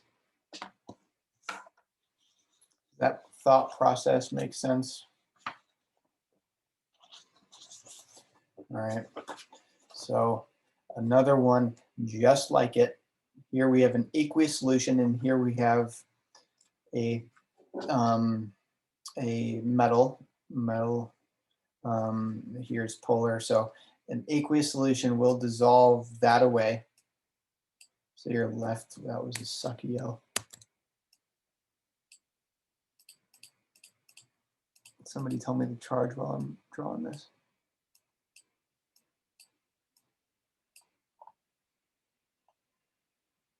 What's the charge on this oxygen?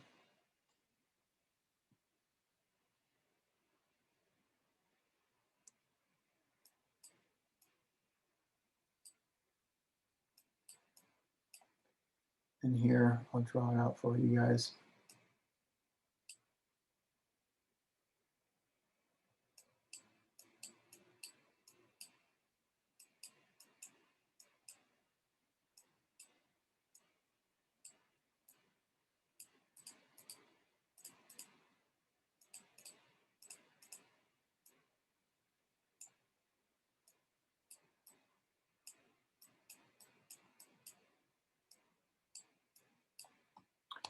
All right, so what's our acid, what's our base? That, okay, just running through the thought process, because that's how you're going to get these questions. All right, so running through the thought process, what's our acid, what's our base?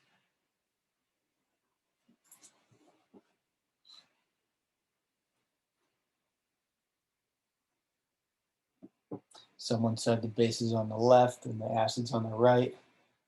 Someone else says the base is the OH, right?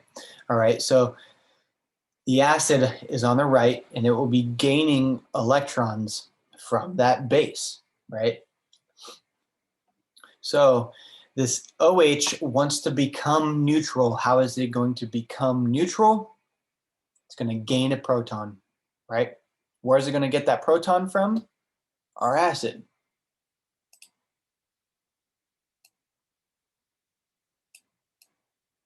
All right, and this lone pair will go on to the sulfur itself. So our products are H2O and just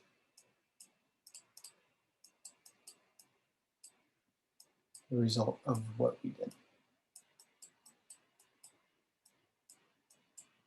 Does that make sense? Are we good so far?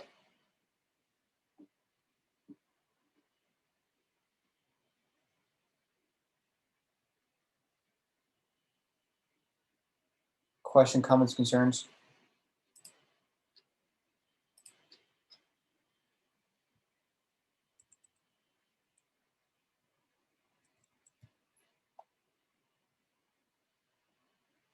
How much longer do you think we have? I'm finishing when I'm done.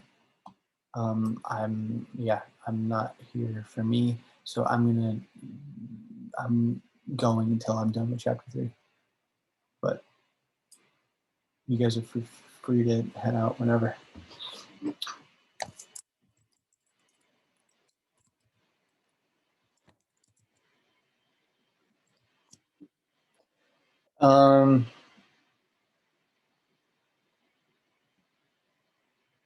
So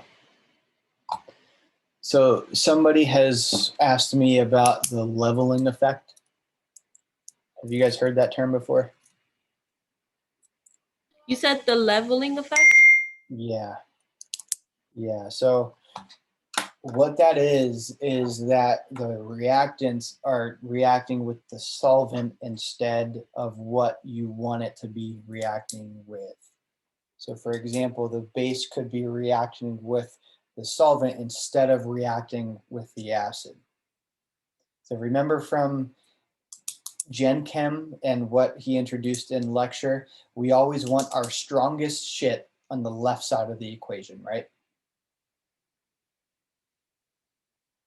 So we want our strongest acid and strongest base on the left side. We want them on the reactants. All right. Does that make sense?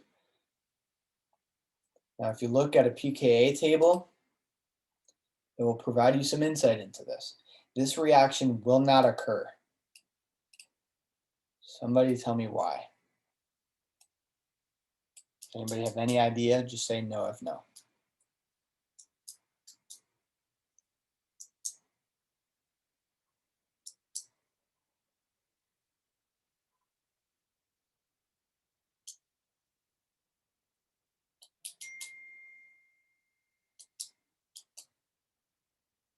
All right, so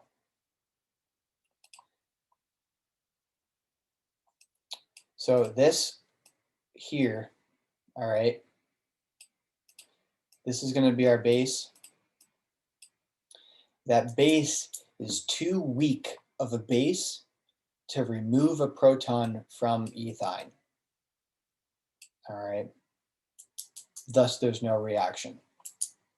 All right, so if you want your strongest shit on the left side of the equation, relating back to pKa, if you want to think of it as in numbers, which is often the case when you have to differentiate a leveling effect like this, what's stronger acid, a lower or higher pKa?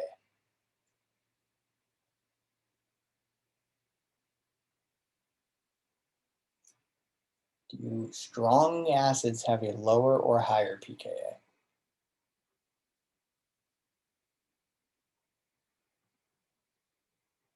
Somebody knew, finally, Adam, yes, lower. All right, so bases have a high pKa, correct?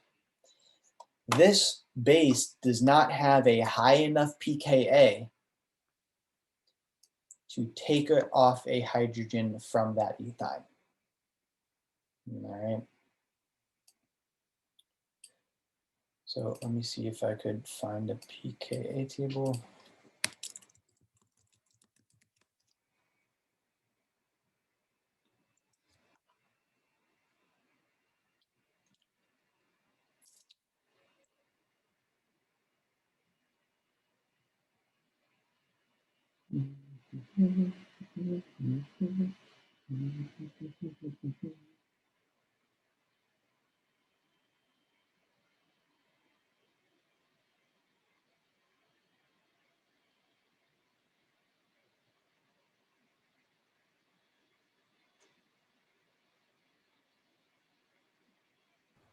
I'm sorry, I had to step away. Your question was which acid has the higher pKa? No, I was asking regarding the pKa in general. Do acids have a lower or a higher pKa? Oh, wouldn't it be lower? Correct. So when it comes to that example, that bases, you want a high pKa, right? Bases have a high pKa, but it needs to be a strong enough base to remove the hydrogen from where it's getting a hydrogen from. And if it's not a high enough pKa to do that, it will not occur. Okay. All right, so let me draw. So your ethyne,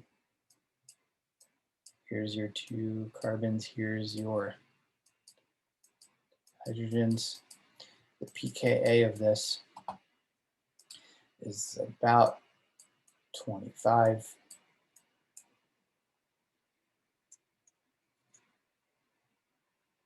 All right. Now, you would need something, this would need to be higher than 25 of a pKa to remove a hydrogen. It is not. That's why this reaction does not occur. Does that make sense? Yes, it does. All right.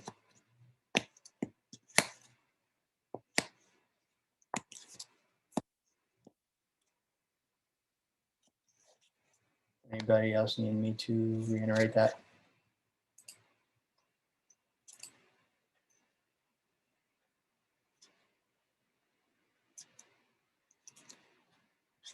You guys good on that concept? Why a reaction like that would not occur?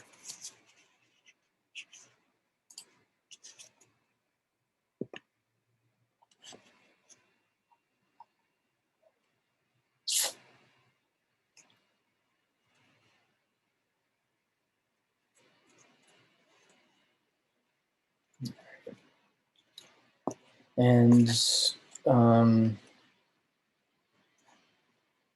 yeah, all right.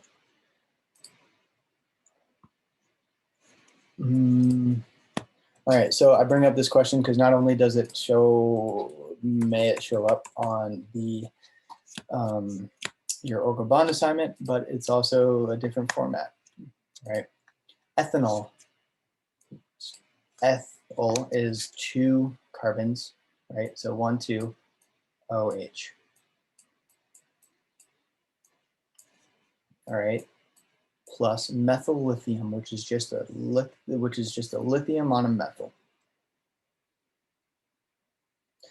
But we know that if it doesn't say otherwise, our reaction is occurring in an aqueous solution. So that lithium dissolves away, right?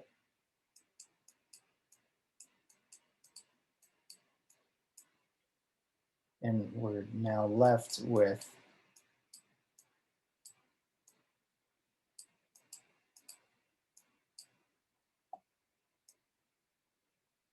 all right.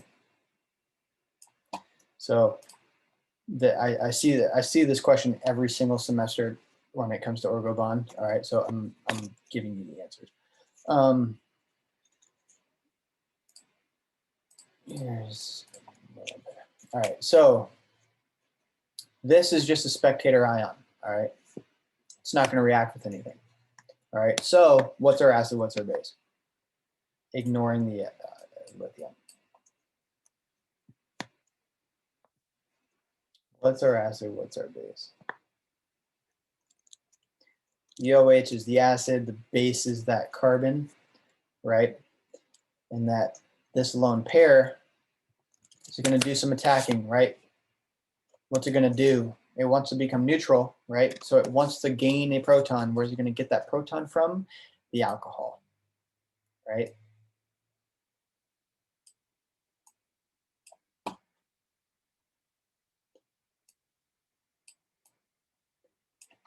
Does that curved arrow make sense?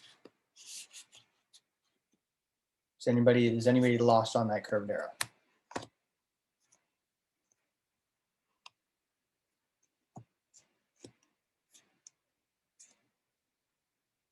Okay, so our product will be, of course, that spectator ion.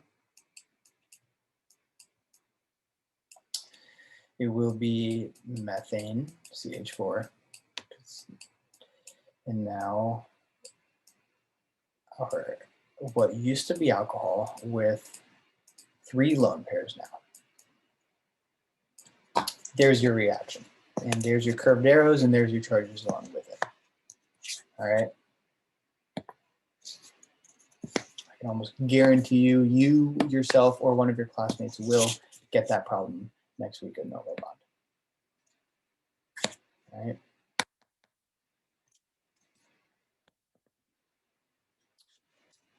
Now, does anybody, okay, so going back, can somebody tell me which one of these is a phenyl, which one of these is a phenol, and which one of them is a benzol? Benzol? The benzol on the right. Why? Bent elbows. Yeah. So the benzol, or whatever, however you want to pronounce it, is on the right. Now, does anybody have an idea of which one is more acidic?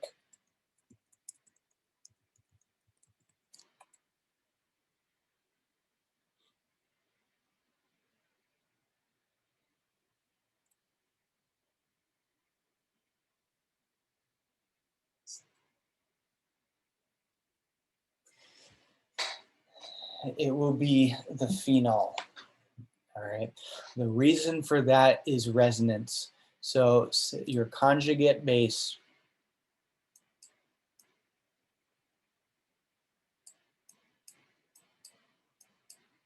just to draw it,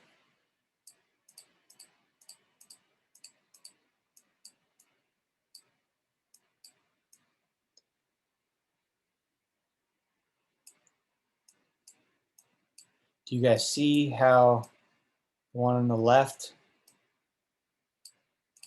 can have more resonance with that ring because it is directly attached.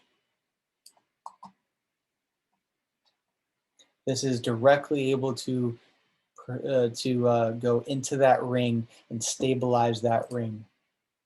All right, that's the reason why that's more acidic. All right, that negative charge around the that negative charge on the oxygen has those lone pairs, so it will be going into that ring, and resonance stabilization of that molecule will make that more acidic. All right. Everybody good on that? Benzol versus phenol acidity. Your phenol will be more acidic.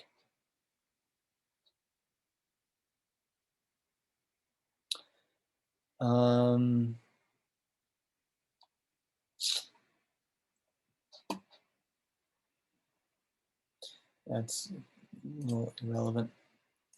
All right, I've seen this on an exam before. I believe it was summer, and it may have come up again in fall.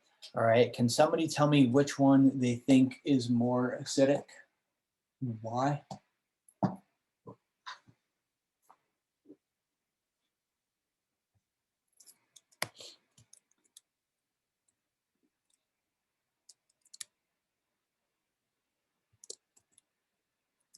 Someone says the one on the left, someone says that Cl.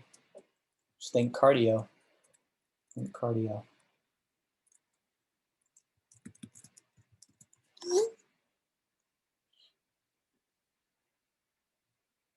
Somebody break that tie.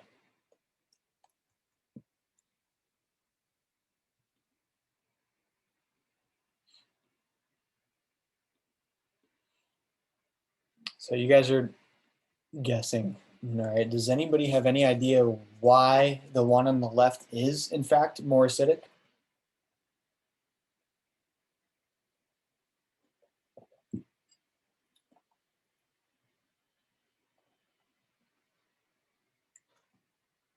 Just say no if nobody knows.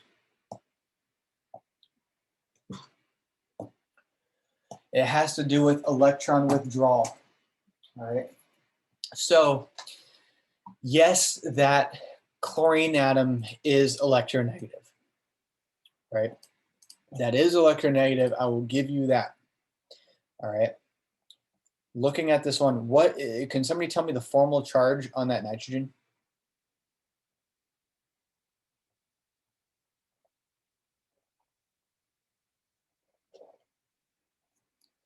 Formal charge. Feel free to do the formula. The formal charge on that hydrogen. Yes, Maria, it is a positive charge. What are acids?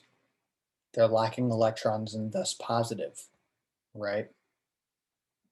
Not only does that positive charge want electrons, you also have electronegative atoms here that are pulling electrons towards themselves also. So the collective effect of that nitro group is more withdrawing than this just chlorine. That is why that is more acidic. Does that make sense? Would he give us, I guess, molecules without charges and we have to figure it out? Would he give you, so that is a classic chapter 1 problem in which Wow, he okay. could give you a molecule without charges and ask you, what's the formal charge on that? In which a couple of you were able to figure out. I mean, Well, no, I don't mean the former charge. I mean like that type of question that we just had just now. Like we needed the charge to figure it out, but it wasn't given. Like, would he do that? well, I mean, you should be able to, if you know how to get formal charge, you should be able to figure out that that nitrogen is in fact a positive charge, right?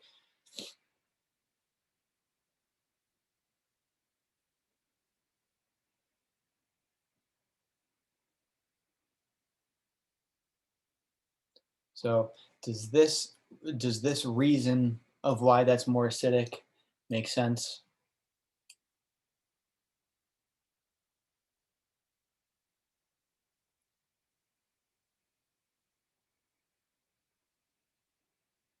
All right, not only are those, this nitrogen, so this chlorine, yes, is very electronegative. It's pulling electrons towards itself. Electronegativity is acidic, right? This nitrogen, though, although it's not electronegative, it is positively charged. We figured out. Thus, it wants electrons towards itself, right? It's lacking them. That's why it has a positive charge. It says, I want them.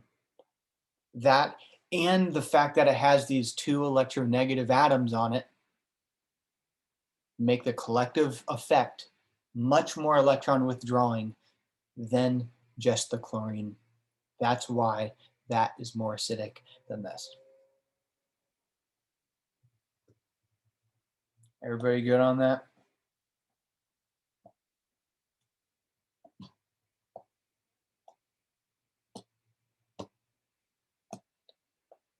All right. Well, that's really chapter 3. Comparing acids and bases, knowing how to do that, right? What's more acidic, what's basic, having to identify what's your acid, what's your base, and based on that, you know the way, the direction of electrons will be moving in order to complete a reaction, right? So with that all being said, is there any question, comments, concerns before we close out?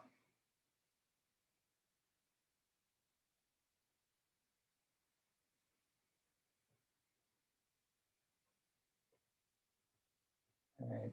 Well, if not, then yeah, I'm pretty much done. You're free to go. I know I've done it for 2.5 hours. Pardon me. I just, I finish when I'm done, right? I'm not gonna rush through the material. I'm not gonna be done in an hour like other leaders were supposed to be. I'm gonna bring you guys some value. So, yes, I can put this in the file.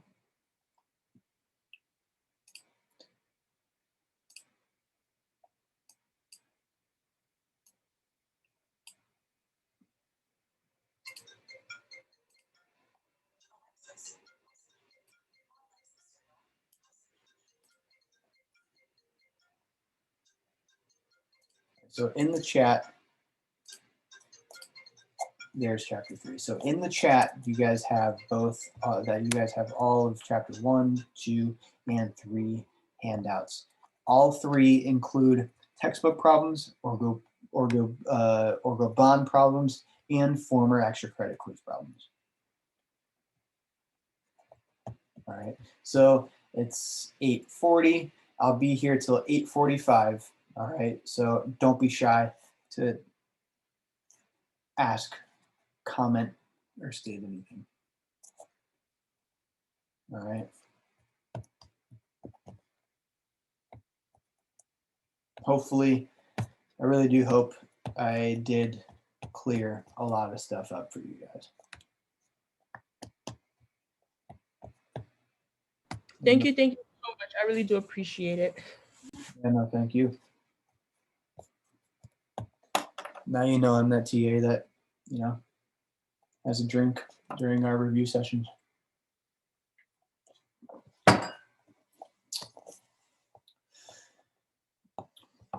Feel free to tell the people for the next review to join me.